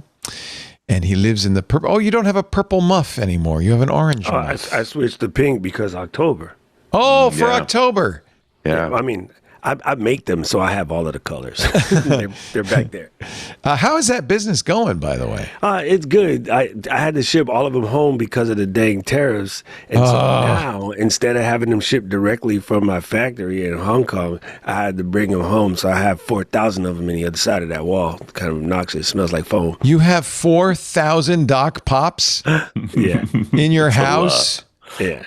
So how did you avoid the tariffs on them? They're made in Australia. Because I got it home. That's the in road time. And I literally had to pay crazy amounts to fly them home because I had to beat the date. And so I got them in like 2 days. And they said, oh, we're going to punt it for 45 days. And I was like, I won't say those words on your show. I'm just going to show you something. It was kind of crazy, bro. The amount of work it took to bring all those then things. 45 days. But I am going to be sporting it, not for Halloween, but the next time there is a gathering of like-minded civic people in a town square in my vicinity, I shall be wearing my giant chicken costume. Oh, I like it. And I'm going to write taco right across. Oh, nice. Right across that. So that's awesome. I know. Yeah, I went to the rally here just to take pictures because I got this kind of 2017 Leica, and I wanted to go. And practice fun! with it. It's a Leica CL that's really beautiful, and man, the creativity and the signs that people were coming up with were so good. I was like, I got to get a picture. The signs are amazing, and you know what I'm loving is how peaceful it is, because of course our Constitution of the United States protects your right to peaceful protest, to peaceful assembly. And that's a constitutional right, the First Amendment. So I love it that people, instead of, setting fires, they're just wearing inflatable costumes. Although the frogs are sold out. You can't be a frog. You can't get a frog. That's why I got a chicken. So, well, the other reason I got it is because I heard that in one case, the National Guard put the tear gas in the pepper spray in the vent. Spray into the vent, the fan that keeps us inflated. So I thought maybe if my head's not inside the chicken, that would be a better place. I was a little bit more calm than that. You know, Hawaii, we just have food, bro. We got a lot of people, and then there's food. I love it that there's all these instructions about how to put it on, because apparently people can't figure it out. And they say, you're inside the chicken walking. Please don't put your head in the inflatable chicken. You are those. I love it. Yeah. Anyway, Doc Pop. Where can I get a Doc Pop? DocPops.com. 2 P's though. 2P. 2 P's. Yeah. 2P in the dock. The other one was stolen, or squatted. I don't know. But these are, I know a number of people who use these. These are great pop filters. You've done a wonderful job. Thank you. I don't make one small enough for Richard's Countryman, but maybe one. Yeah, no, can't do anything but the little define here. It's a tiny little pop filter he's got. Yeah, no. I got to. Sounds amazing, though. It's good, Mike. Priced accordingly. But I've had it for a lot of years. Yeah, we used to use those all the time. Yeah. I got these for panel discussions. because when you put them on people's head, then when they look at each other, it doesn't change the phase on the mic. Oh, I thought you were doing your Janet Jackson era. Yeah, no. Then I'd have the aluminum cones on as well, which is a whole other thing. They're hard to pack. Ask me how I know. But your Anyway, Doc the- Pop fits a variety of microphones, incling the Shure MV7, which is the podcaster microphone of choice. Yeah. That was one. The number one reason why I did it was because of pod mics, because nobody had anything for pod mics, and Rode was doing really good with those. And then the pod mic one would fit a Heil PR40, because I have one in the drawer. Oh, it would. Oh, well, now I'm going to order some. It just won't look as cute as that setup you got, though. I like how cute it looks. This is not, I love this. Dear YouTube, this is not an adult product. It is a microphone cover. Stop banning my products. Mahalo. They think it's an adult product? Dude, the YouTube store has banned my product so many times, and I'm like, they go, What? Oh, because it's called a violates our muff? community. I have no idea. I didn't even have that word on there. It's because I guess if the AI is looking at the picture and you don't know what it is, it looks especially like the flesh-colored one, right? You should never have made a flesh-colored Doc Pop. Thinks it's a hot dog. I was Thinks like, it's a I'm hot over dog. this. YouTube is killing me. Hot dog or pop? What is it? That's funny. All right, we'll be back with more in just a bit, but first a word from our sponsor. Suddenly very popular in Australia, ExpressVPN. This is the only VPN I use, the only one I trust, the one I recommend to all you Australian teenagers. A few decades ago, private citizens used to be, largely that private. A lot has changed thanks to the internet. Think about everything that you do online. Think about where you've browsed, the videos you've watched, the pop filters you've bought, the things you've tweeted. Now imagine all of that data being crawled, collected, and aggregated by data brokers. And it's become a permanent public record. Your dossier. Having your private life exposed for others to see was something only celebrities used to have to worry about, but now it's everybody. It's everybody. To keep my data private when I go online, I don't trust incognito mode. I trust ExpressVPN. In fact, it's great when I travel because I can still catch the football game or the F1 race. Everyone needs ExpressVPN. One of the easiest ways for data brokers to track you is through your personal unique IP address, whether it's on your phone or at your house. That reveals information about your location as well. So it's a twofer. With ExpressVPN, your IP address is not visible.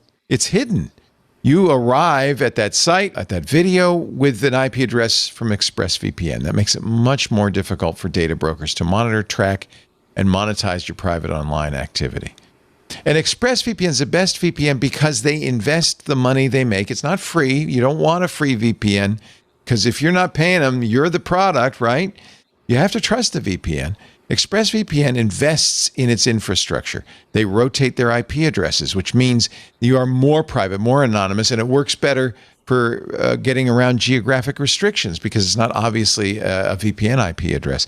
They also invest in their infrastructure. They use, and it's been vetted and validated by third parties, this trusted VPN server, which is, it's incredible, runs in RAM without, it's sandboxed. It cannot write to the hard drive. And when you close the ExpressVPN connection, it disappears. No trace of your visit remains on ExpressVPN servers.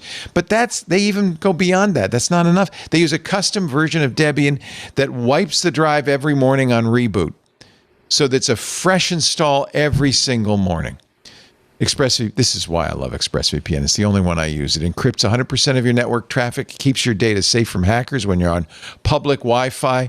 It works everywhere you do, phone, laptop, tablet. You can even put it on your router, so it protects the whole household. All you do, tap one button, you turn it on, and you're protected.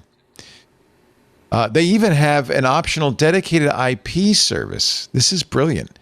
It's engineered with innovative zero-knowledge design, which means not even ExpressVPN can trace an IP address back to the user. This is what I mean. They go the extra mile.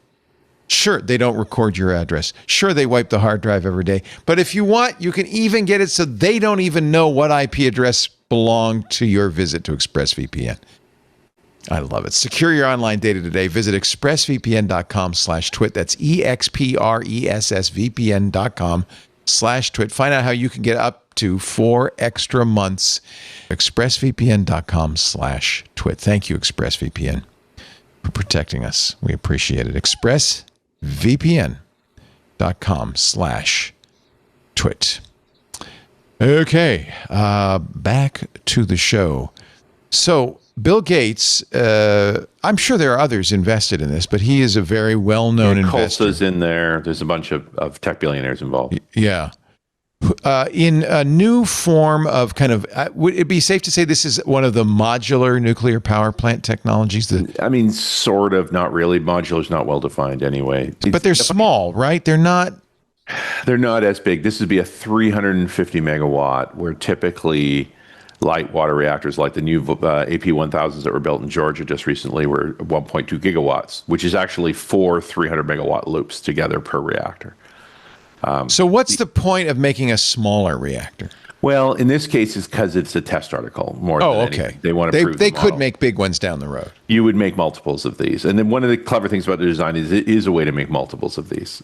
So typically a nuclear reactor, I remember from playing a game on my Atari 400 called Scram, where you were operating a nuclear power plant, and there was earthquake and emergency, and when the reactor core is breached, or there's even if you just want to turn down the amount of power you're generating, these nuclear rods are submersed into a liquid that stops the reaction, right? Well, they go between the core. So normally the core assembly, these are solid fuel rods immersed in water.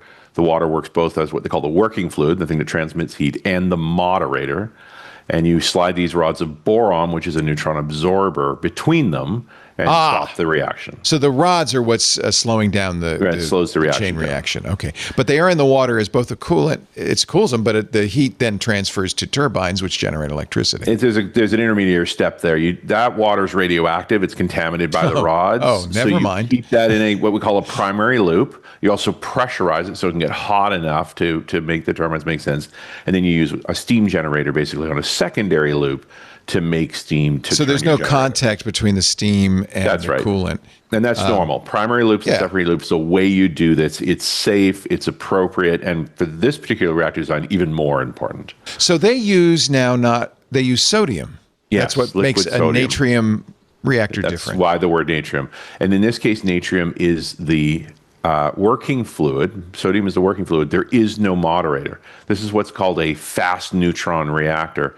And we've experimented with fast neutron reactors the entire time in the nuclear industry. The upside to fast neutron reactors is they're somewhat simpler. The downside is they're very hard to control. Putting control rods in them is difficult.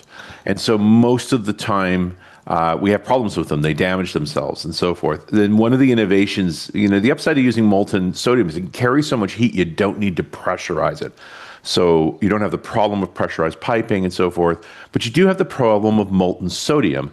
It's opaque, so you cannot see anything in the reactor if and when it's running. It also burns in atmosphere and explodes in water. So putting a natrium fire out is not a trivial problem.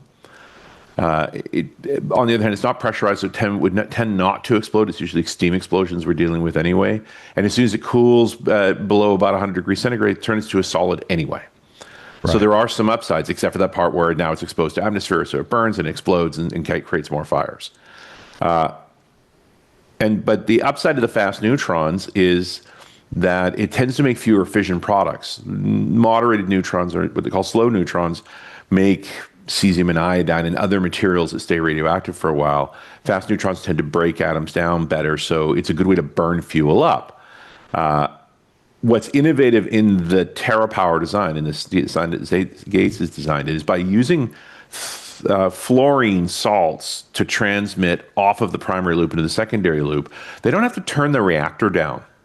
They can just leave it running all the time, which is the safest way to operate a fast reactor. You get it up to full power, you leave it at full power all the time, and you just keep dumping heat into your molten salt storage tanks, and then use as much as you need against your turbines. When you have excess heat, you just put more of it, because fluorine salts can get to 1,000 degrees centigrade, and they're still perfectly stable. Oh, that's interesting. So They're avoiding the main issue, which is you don't need to constantly control the rate of reaction inside the reactor, which is the hard part with these fast neutron reactors. So that's the rods going up and down to you don't need to do that because you're not trying to manage the water so carefully. You have sodium, and the sodium doesn't need as much care and feeding.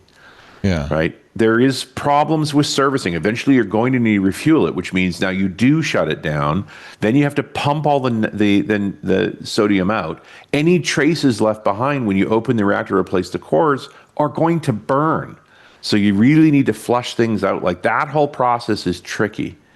But otherwise, this would be a nuclear waste burner if you can make it work right. It breeds new fuel and it will burn it up fairly well.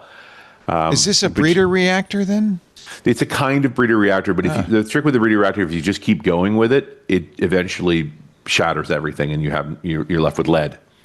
So it does break things down. Right.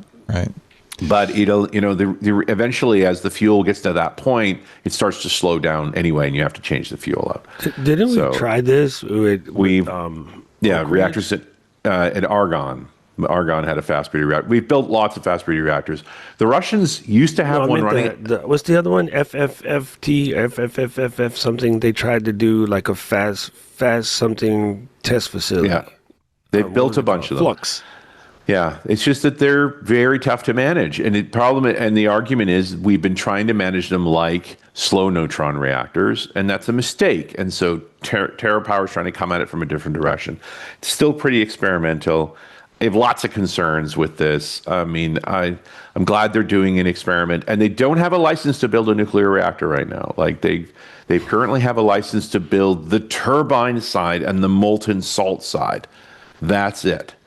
They are still trying to get their traveling wave reactor design approved enough to actually install it. But I guess they have enough money to build half of the system. It's just the non-nuclear half. Okay, so why? So Bill Gates put a lot of money into this. That's why they have a lot of money. TerraPower is his investment. There are others. But why do we need nuclear reactors? Don't we? Aren't we? I mean, look what's happening in China with renewables. Like, China's also building a lot of nuclear reactors too. The challenge on the power grid is baseload power, right? All of our renewables are intermittent. Even hydroelectric is intermittent. When can you generate power under any conditions that doesn't fluctuate? And that is non-carbon emitting. And when it comes to baseload, non-emitting energy, nuclear is it.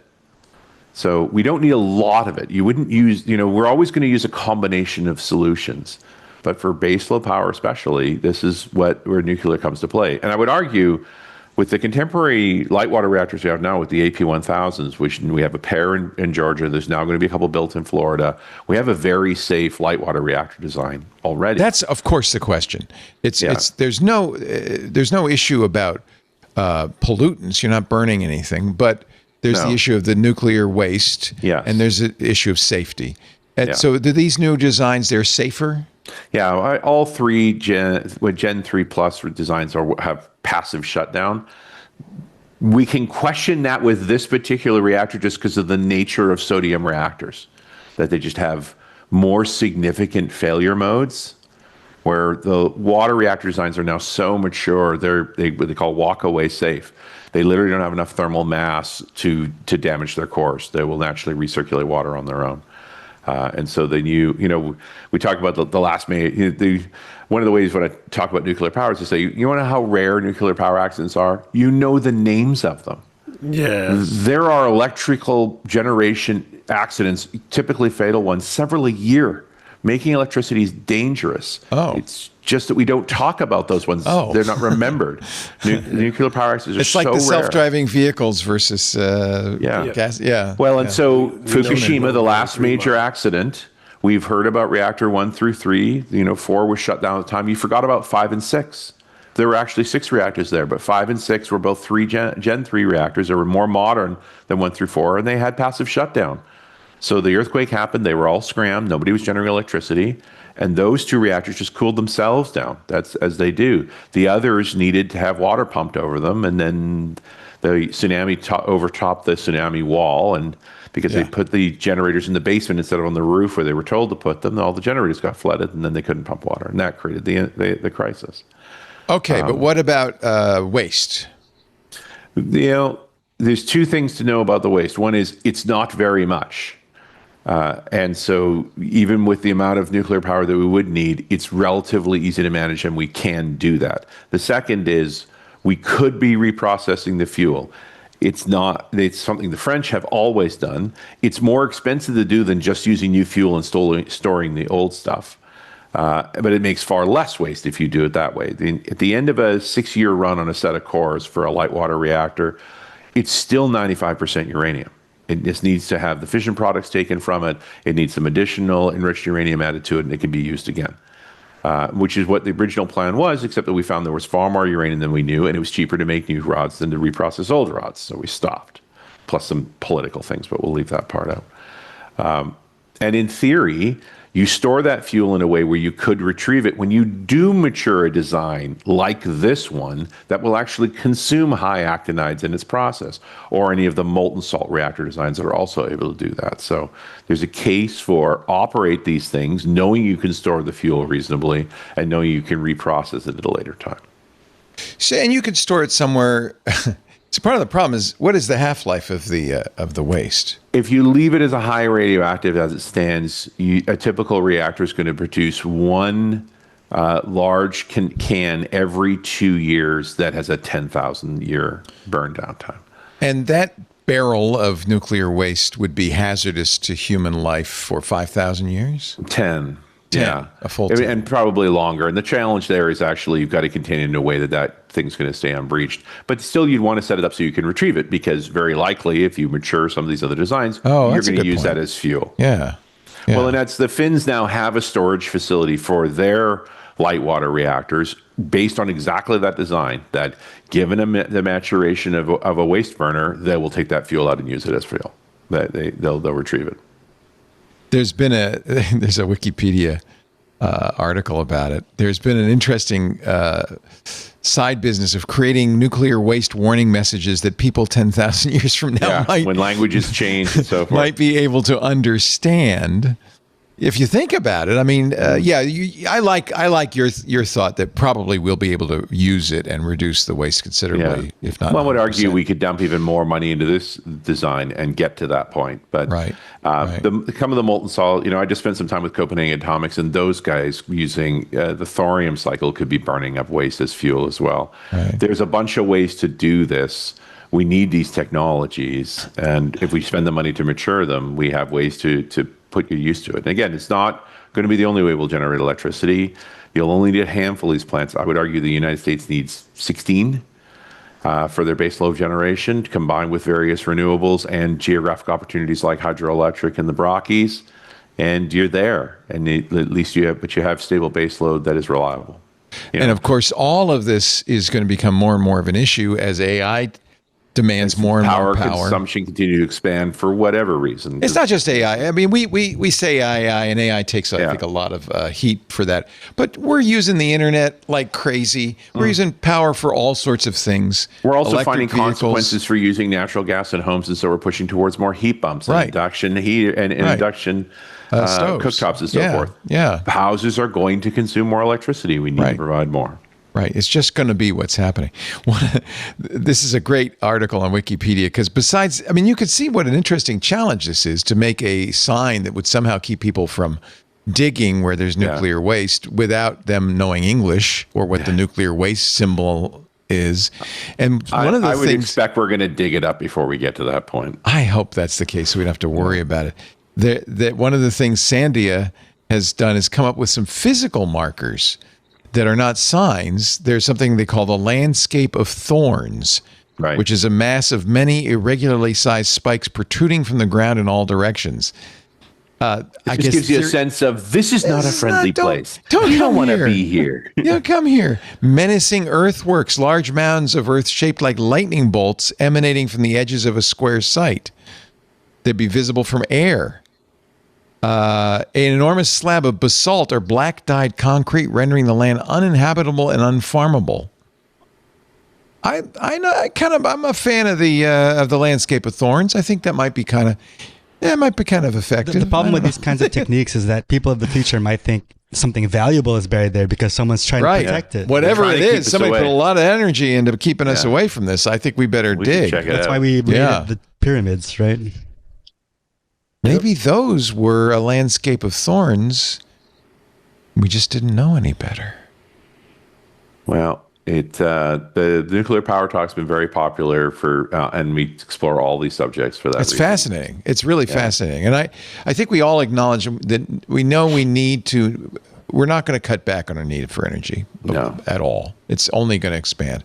We also know that we cannot burn fossil fuels indefinitely. A, we're going to run out. B, we're polluting the planet to the extent that it will not be habitable if we continue to do so.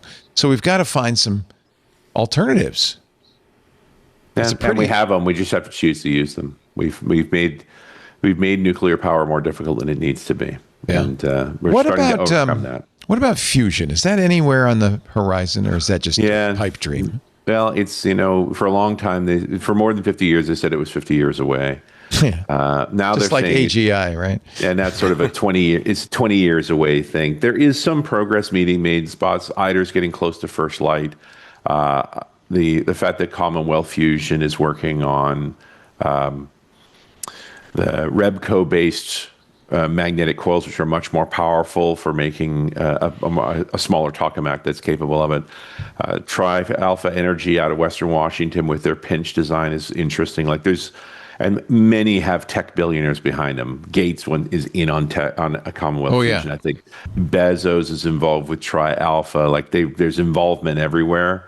So these guys have more money than God. They can afford to spend a few billion on highly speculative things. It's very hip to have your own nuclear fusion project as a tech billionaire. But they have gained. And for those of you in American schools who never learned about any of this, nuclear power works with fission, just like a nuclear bomb, splitting up atoms and creating highly radioactive side effects. But fusion works like the sun does, which is by breaking down larger molecules into small. No, the way around. This is taking hydrogen atoms and making them into helium atoms. Helium. Yeah, so they're harmless, in other words. Helium into lithium, lithium to beryllium, and it breaks down. And when you get to iron, and then your star goes red giant, and everything dies. The big difference, of course, is the sun uses gravity to do its fusion, and if we try and do that, we lose the planet, which is not a good outcome. So we're trying to do magnetic containment. You want a way of creating energy that doesn't take more energy to work than it creates. And at this point with fusion, we're trying to get the phrase is Q, the measure is Q. So we're trying to get a Q of 1, which is that as much energy as we put into the fusion reaction is emitted from the reaction, not captured, just emitted.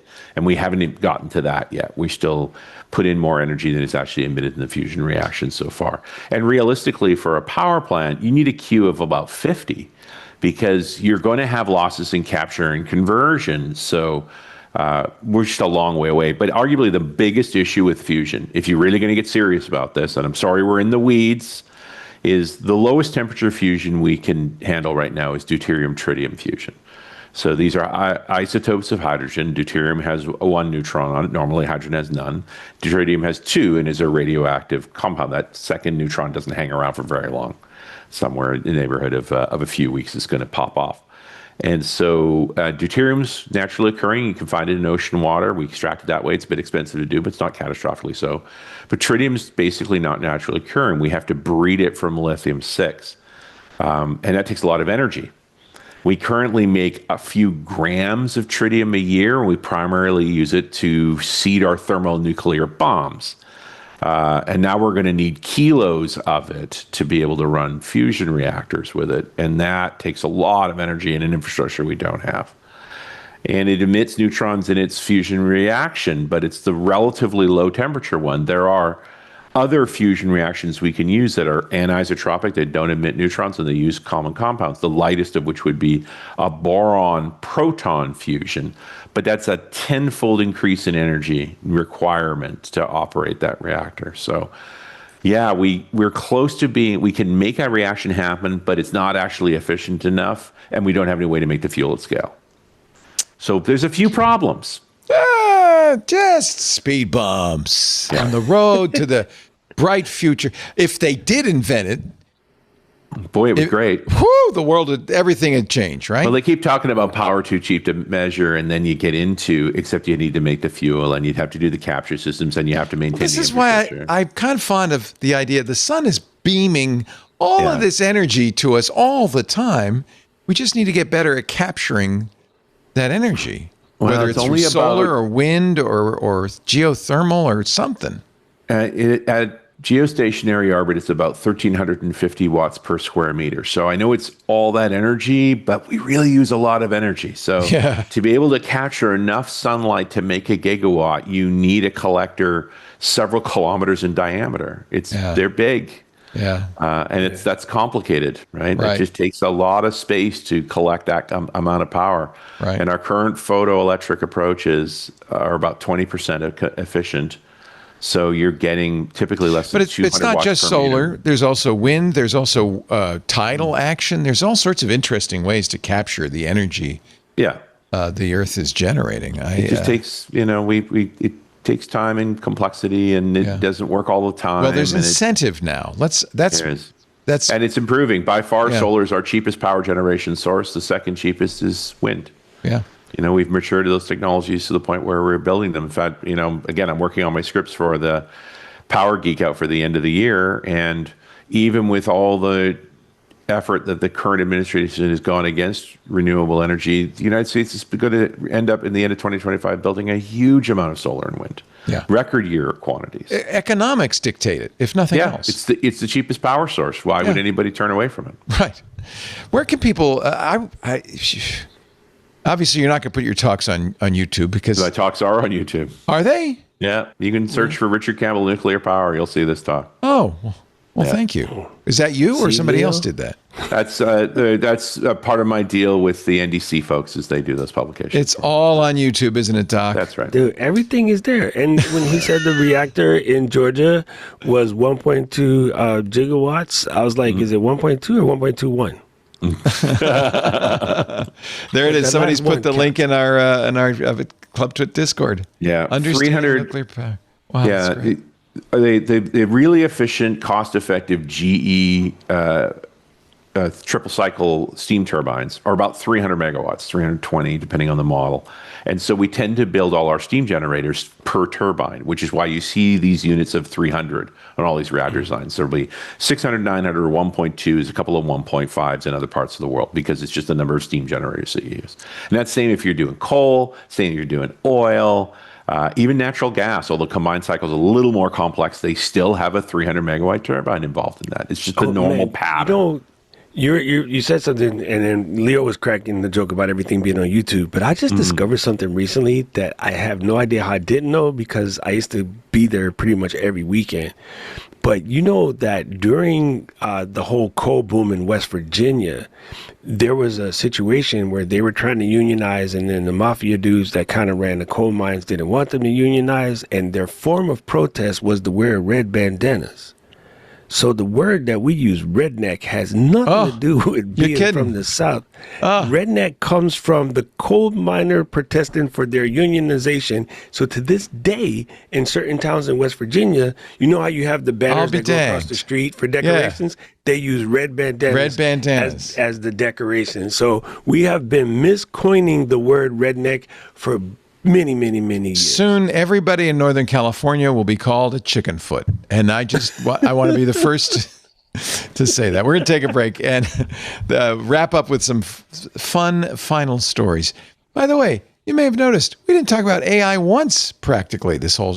Crazy talk. Yeah. Right. Normally, it dominates the conversation, but there have been plenty of other things to talk about this week.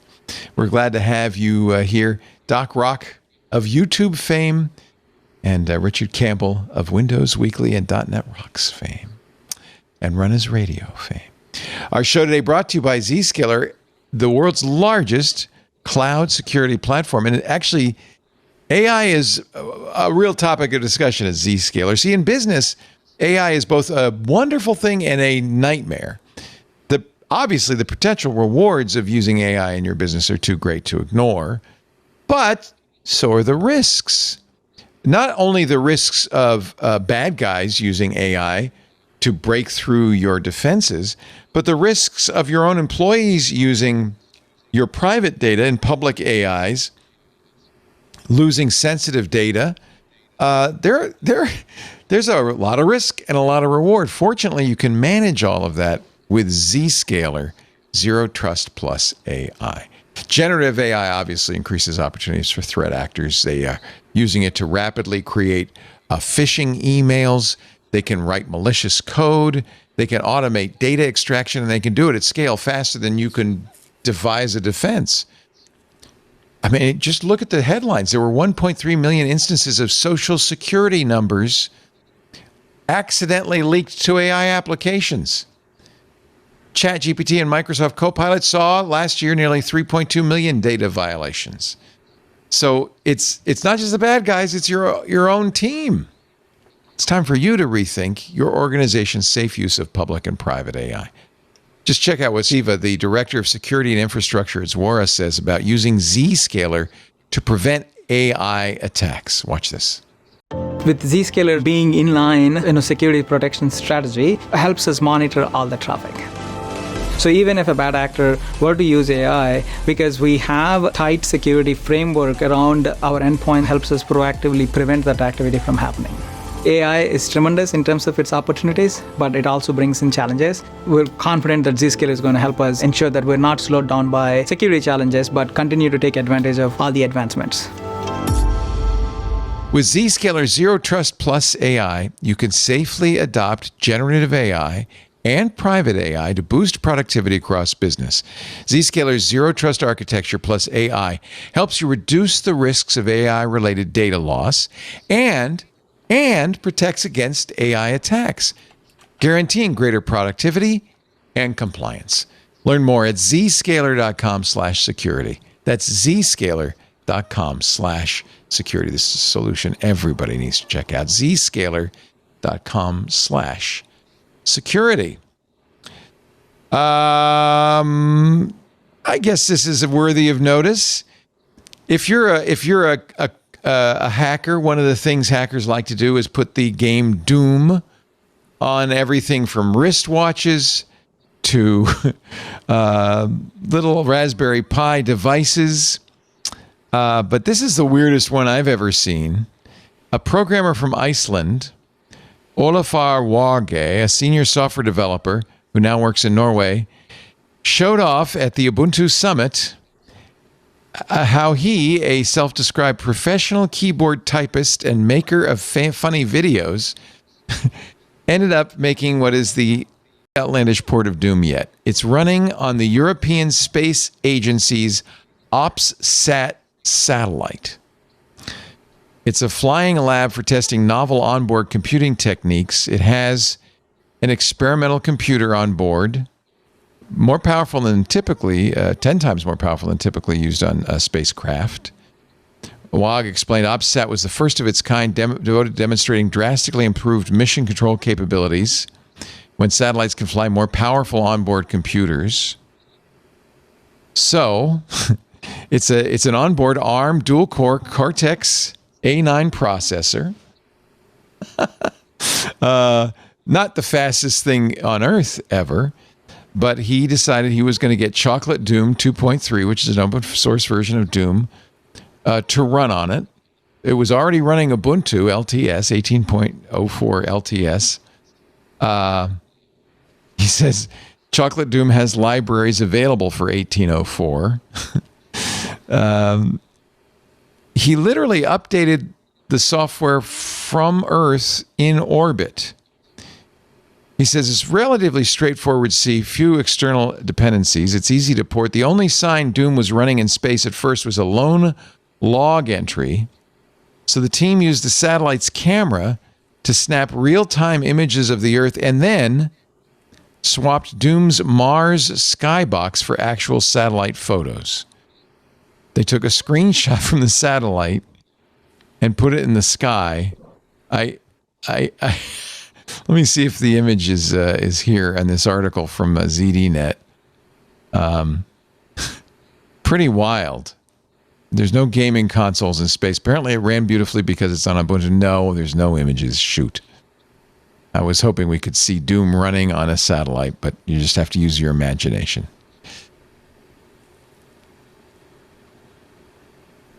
Well, if they can run Doom on a satellite, I guess we can probably do nuclear fusion. I'm just thinking. Possibly. All right, one AI story. I'll put one in. People are begging the Federal Trade Commission for help, saying ChatGPT has created psychosis in them. Several attributed delusions, paranoia, and spiritual crises to ChatGPT. On March 13th, a woman from Salt Lake City called the FTC to file a complaint against ChatGPT on behalf of her son who was experiencing a delusional breakdown. Well, this might explain it. ChatGPT was advising him not to take his meds and telling him his parents are dangerous. That seems like a legit complaint. Well, let's face it, the software is not telling them that. The software is an obsequious fan that always thinks everything you do is excellent. So it takes a minor personality quirk and turns it into a full-blown multiple health crisis by just reinforcing your thoughts to you over and over again. Good point. So in the latest update of 5, they even added a sycophancy patch in order... No, I'm not even joking. This is dead. I know they did. And it upset the customers. Yeah, they added a sycophancy patch in order to try to quell some of this. And the reason why I wanted to speak about it, because, of course, AI is being told to be scary by everybody. And I'm not a conspiracy theorist. I swear I'm not. But I swear every time we do something that's going to make us smarter, and all of us OG techs remember this, the default from everybody in power is, well, the people can't get too smart, so let's just tell them it's dangerous. So all the way back from CompuServe to AOL to, being able to Wikipedia, like everything as it got, we are able to find out more information. They just told us it was scary. And yes, I can see how this could be negative and I can see where it could go. But I mean, you kind of don't really need AI for that either, because we had humans in the world, very famous ones, where they're constantly surrounded by yes people, sycophants, and then they get more and more, egotistical, narcissistic, eloncistic, I don't know what you want to call it, but it is kind of wild that there was even a person who you wouldn't see striked as a person who would fall for this, and he was in the YouTube version of this story, the Wired person put together. And it goes to show you can't judge a book by its cover. So going back to what I said hours ago about the loneliness epidemic, there are people who are trying to have social conversations with their AI. And I feel like I've added to the problem, because I tell creators all the time to talk to their bot to help them figure out their listener avatar or their viewer avatar. And it's great for stuff like that. Yeah. But but if you're asking it like, when I started doing my ADHD journey, I was super late to the game, but I finally decided to go after hanging out with a bunch of my friends at MacStock, people that I used to work with, and they go, dude, you're one of us. You're definitely on the spectrum. You should actually talk to somebody. You're one of us. And I went to go see my right, you know what I'm saying? Like, Leo's like, dude, you didn't have to tell me I've known that for years about you. But I always thought, I can just keep getting away with it. Well, as you get older and your memory gets worse, well, you can't keep getting away with it. The tricks that we probably use to deal with it don't work as good when you start. That's true. That's older. A good point. Yeah. Right. And so, I'm seeing my therapist, whatever. And I could just imagine, like, if I tried to have these conversations I'm having with my therapist with ChatGPT, I might get wildly different answers. The problem, of course, is you can't expect somebody who is mentally ill to necessarily have the discrimination to know I shouldn't be using this. And if we live in a place where you can't get that kind of services without, costing an arm and a leg, I am, blessed that my company gives us decent health care. So can you imagine someone who hears from somebody else who has a therapist tell them that, you have some form of autism or some sort of, dissociative disorder. You say, okay, let me go talk to ChatGPT because, it knows a lot of stuff. And it can mess you up. Like, I totally get that. And I was recently talking to a doctor who says they have a subset of these LLMs that's made for doctors where you have to have your MPI number to go in and talk to it, but it is a well-controlled, and they're like, yo, we're able to do so much more with diagnosis and sharing, things in the journal and peer testing and all that stuff. So it's phenomenal, but you don't hear about those stories. You hear about the people who told it like, oh, should I increase my dose? And then they took too much and got sick or something, and yeah. I just thought unfortunately, it was worth the this AI is such a new technology that we are perhaps giving it too much credence in some cases, like the Baltimore school that used AI to detect guns. Of course, I understand why schools, really think this is an important thing to do. There's a company called OmniAlert that has alert software that is an AI gun detection tool. Company says without magnets or metal detectors. It works with cameras. Right? Yeah, so it's shape recognition. Yeah, unfortunately, because that's never wrong. A 16-year-old student, of course, he was black, which might have not helped. I was going to ask this question, and you're telling me the answer right now. Yeah, was thrown. So the teenager had just consumed a packet of Doritos, stuffed the packet in his pocket. OmniAlert said he has a gun. 8 cop cars showed up. The teenager, 16-year-old teenager, said they all came out with guns pointed at me, saying, get on the ground. They cuffed him, searched him, found not a gun, but a Doritos packet and let him go. But imagine how he was sitting and watching a football. Oh, you went practice. way cleaner than me, dude. I was going back to that old joke about in your pocket or happy to see me. Like, I was not going there. What if a teenage kid just got finished, talking to that one cheerleader? Was not going there. No. The kid was let go, thank goodness, because humans came and immediately noticed that it was not a gun, but it was a Dorito bag. But this is the problem. I mean, I think we maybe sometimes put too much trust into these AI systems. All the time. Yeah. Well, long before the LLM showed up, we were already using the excuse of, well, the computer says. Yeah, that's right. Yeah, 100%. That's right. 100%. And then we started saying, and I see this all the time. I went to the doctor's and there was a long line to check in, and they said, "Well, the computer's down." That's what we say nowadays. Oh, the computer's down. Yeah, I think we've learned the computer does make mistakes. And we are expected to be down more often than not. Well, and it's just wild because it in one sense, it elevates the level of dumb stuff you can say to people with no consequences. Yeah, just blame the computer. Yeah. And, well, I mean, just the ability to have access to go in someone's random video and say something about them. You don't even know that person just because you had a bad day. But then you combine that with then people going to try to use it to help deal with it after somebody said something heinous to you. It's like you're getting a double dose of unnecessary, information put into your head. So, right. Yeah, you have to be more cognizant. As General Tab says in our Club Tweet Discord, if they were Cool Ranch Doritos, he should have been arrested. No, Not a fan. I'm thinking. He wasn't arrested. He was just threatened. He was just threatened. Searched. Yeah, and the reaction was the problem, wasn't it? Everything. Yeah. We're using AI is the new excuse for laying people off inappropriately. We just, in the end, these are all people's actions. It's the humans and using the excuse of a piece of software told me to. But there's also all the CEOs and executives. This is how they're pitching this stuff for. This is what they're telling us to use it for. Oh yeah. Oh yeah. Yeah. Those that would profit from you agreeing. Yeah. So in a way, it's the rush to all of the profit-oriented stuff that you can do on it. I mean, do you remember the backlash, the immediate backlash when Delta said, we're going to use AI in order to just keep an eye on pricing for flights? And everybody immediately went to, Delta's going to use it to charge us more for tickets. And that's not what they said. They said they're going to do it in order to do better loads. And the way a company buys jet fuel, they buy based on the loadouts, which is why there's such a-holes about you and your overweight packages. And every one person that gets on the plane goes, I am 52 pounds. I am not that big a deal. Why are they going to charge me $150 because I'm over?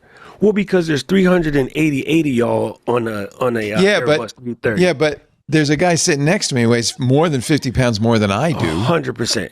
100%. And Right. so, you know what I'm saying? Like, this is why it's difficult for U.S. airlines, especially. U.S. airlines charge more for overage than others because, like, on Japan Airlines, if everybody there's not that many people overweight on that flight. Trust me, I'm there all the time, right? Yeah. It's us.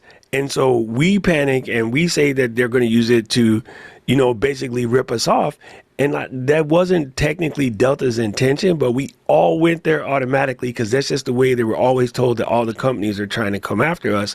Mm-hmm. But if they could come up with a way, we got a pretty good case that they are, Doc, right? Like if you're spending money on technology, it's because you think it'll make you money. I think it'll make you money, but sometimes to make the money isn't by raising the ticket, it's by making more tickets available so that you can fill more butts in the seats and you have less chance of having empty planes. So yes, you're making more money, but it doesn't have to be, I'm charging the customers more for each individual ticket. Well, I feel bad because everybody automatically went. I promised no AI stories, and I ended the show with 2 AI stories. There you go. My bad. I apologize. Let's talk about Allen Iverson. What about Allen Iverson? Oh, he's AI. That's my running joke. Oh, I get it. AI. Talking about practice. Oh, yeah. We were talking about basketball. That's it. That's a ticket. That is Doc Rock, the master of YouTube, director of strategic partnerships at Ecamm. We still love our friends at Ecamm. They made this show possible as they do all our shows. Thank you, Doc. Great to see you. Buy your Doc Pops at Doc Merch, right? DocMerch.com. Is that right? Yes, 100%.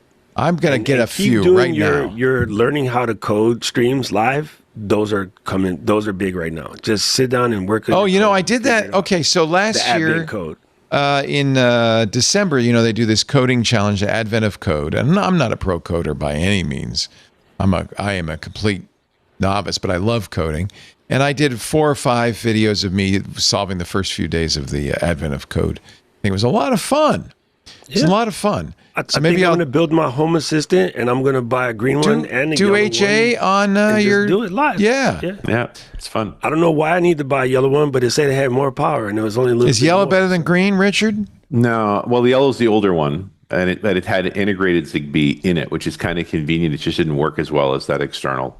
So I recommend the green. I did what Richard said. I bought the green. I'm going to listen to Richard. HA green. Too. And the other thing is you're supporting this project, right, by buying their 100%. Hardware. And it's a really good project. It's a bunch of... I think it's a cool way to discover how to do something. And everyone thinks you need to be an expert. And so I like doing things where I prove that I can take on something with no skills whatsoever, and people will sit there and watch you go through it. And I did that with DaVinci Resolve back in July. I did DaVinci Resolve over 40 and 30 to show that even as an old cat, I could learn something new. I kind of cheated because I've been a pro editor for years, but it was still start something you have no idea about and just go in and stop feeling like everybody needs to be an expert to be online. You just really got to talk to people. And I got a lot of good feedback from that. They're like, I'm so glad you're doing this because I thought only nerds can do this, but I can use this program. So, $129 for HA Green. It's Richard Campbell certified. And it's a dongle. It's kind of a neat story, really, this whole Home Assistant thing. Is basically all great tale. They're all volunteers, right? It's just a bunch of...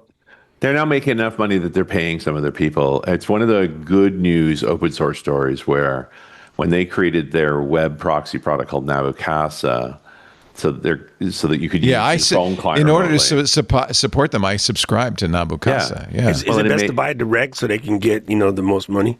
It's either way. It doesn't really matter in that respect. But subscribe to Nabokasa so you can use your phone client, and that they use that money to pay their developers. So they can stay in the project better. And what they've been doing is gradually acquiring many of the best open source related projects in that space so they can support more of them. That's really they've really pulled the non-aligned home automation community together. So you don't have to be in the Google camp or the Amazon camp. You can be in the everything camp. This is the solution to big tech absolutely. Individual open projects. One of my favorite stories is Chamberlain, the garage door company, and I hope they're not a sponsor.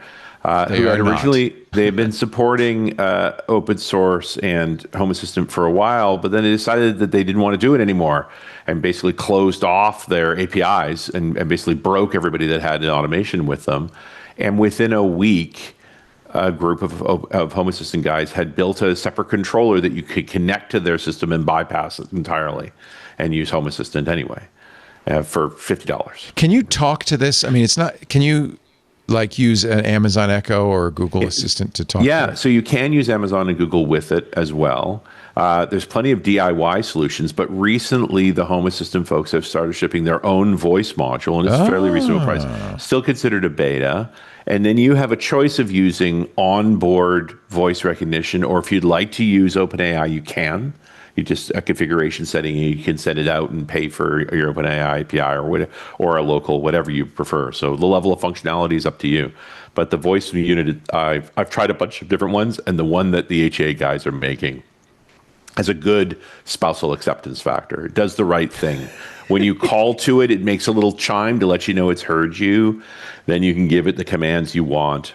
What device do you run it on? Is there a hardware? No, it's standalone USB. It just connects to your You Wi-Fi. just buy this device and you plug it in. Yeah, it's a little pack of cards with a USB plug in it. To plug it in, connects to your Wi-Fi, and then talks to your Home Assistant boss directly. I'm going to get some of these. And it recognizes what room it's in. So we think of it like those. Remember those little Google Home pucks? Yeah. It's like one of those, except if you don't want it to make a trip to the cloud, you don't have to. You know, the thing about HA is this philosophy of don't be internet or cloud dependent if you don't want to be. So every integration is identified. We've learned that lesson with AWS. With the AWS instead. So every integration you can look at on HA will be labeled as, am I local or cloud? Am I event-driven or polling, right? And so ideally you want, if you care about being able to function offline, you want all local integrations, and you can do that. Many of the products offer a mix of those configurations. So it's like, hey, use cloud for these features, but if you want to stay particularly home, you have these features instead. It's up to you. This is brilliant. I'm going to order that blue thing. What is that? There it is. I need? Yeah. And there's your little brick. Look at that. Leo. Yes. What is that little blue USB that I need? I can't find it on Amazon. Sky Connect. Sky Connect. Okay, that's the word. Mahalo. We're over here live shopping, people. This is the internet in 2025. Live Every shopping time I with get Leo Richard and on a show, You can buy more stuff. Yeah, well, no, I'm always like pumping you for information. You're just a font of useful information. That's Richard Campbell. Runasradio.com is his home. We'll see him on Wednesday.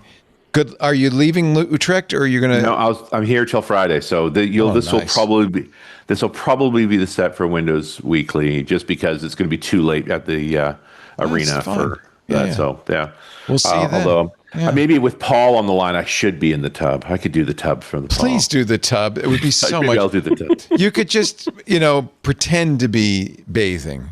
Yeah. Like that. Richard, before the show began, we should explain. Richard said, "Oh, you weren't here yet, Doc. I have to show you the picture of this rig. I'm in this hotel room, and for whatever reason, I believe my hosts decided it was a perk. There's a huge bubble tub in the middle of this freaking room, and I was right in front of him. It's right in front of him. You can't see it. I'm sitting beside it because I hate doing hotel shots with like the bed in the background. I always want to try and set something up where you're not staring at the hotel room. Yeah, I don't like that. So I spend some time and move things around and try and find a way to get a set. And I finally realized like there's this plank running across this huge tub that's for putting a book or your drink or something on while you're sitting in the bubble tub, right? So I shifted the plank around. I'm like, I can set it up against this. So I'm sitting beside the tub, using the plank for the computer, and I've got my camera arm and light strapped to it. Take a picture of it and post it, will you? I want to see this. I got to see this. Richard, thank you so much for staying up. He stayed up late with us. It's now 1 o'clock in the morning. Yeah. All right. Thank you, Richard. We really appreciate it. He missed out a whole evening down in the bar. So hey, my liver thanks you. It's probably the best. Honestly, I always thought of these shows, and I hope that our wonderful listeners think of them as just sitting around at a bar at a table with good friends talking about things that we're interested in. And missing the F1 race.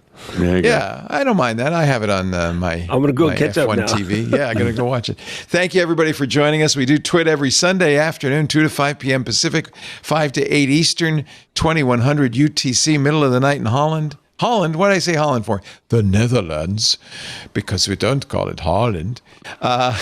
You can watch us live on YouTube, Twitch, TikTok, Facebook, LinkedIn, X.com. and Kick. Actually, we're going to take TikTok out of that because it's too complicated for us. We're working with them to try to make it a little bit easier, but they don't really want people streaming the way we stream. So, but that's still plenty of other places you can watch live. You don't even have to watch live because it's a podcast, for crying out loud. We record the darn thing, and then we're going to edit it up and put it out. You can go to the website, twit.tv, to get a copy of it. And you can also, thank you, General Tab. I'm going to show that. You can also get it on YouTube. There's a YouTube channel dedicated to this, of course. And finally, the best way to get it is to subscribe. That way you'll get it automatically. Just find your favorite podcast client and subscribe to Twit. It's free to do that, and you'll get it automatically the minute we're done. If not, you could also join the club if you don't want the ads. $10 a month. We have a free 2-week trial. There's even a coupon on there right now if you want to give it as a gift. twit.tv/clubtwit. General Tab has turned us into, I don't know, I think we're Dutch merchants. Looks very Dutch. Yeah. Dutch. This is the East India Company deciding whether to invest in Doc Rock's plan to find the passage, the Northwest Passage or something. I think Doc's wearing the mayor's collar right there. Oh, I think it's like he's the Lord Mayor. In the Welsh places, you get the collar. Yeah, that's right. Yeah. We might be solicitors, Leo. Although you definitely have the better hat. I have a very nice outfit. If I had that outfit, I'd be very, very happy. Thank you, General Tab. It's soon to be on Netflix, too. The prompt was, he says, put these gentlemen in full, proper 17th century English capitalist regalia. So we are with the East India Company. Nice. Thank you, Richard. Thank you so much. We appreciate it, Doc Rock. Always a pleasure to have you both on, and we will see you next time. Everybody else on Twit, have a great night. Oh, I have to say this. I've been saying it for 20 years. I almost forgot. Another Twit is in the can. Amazing.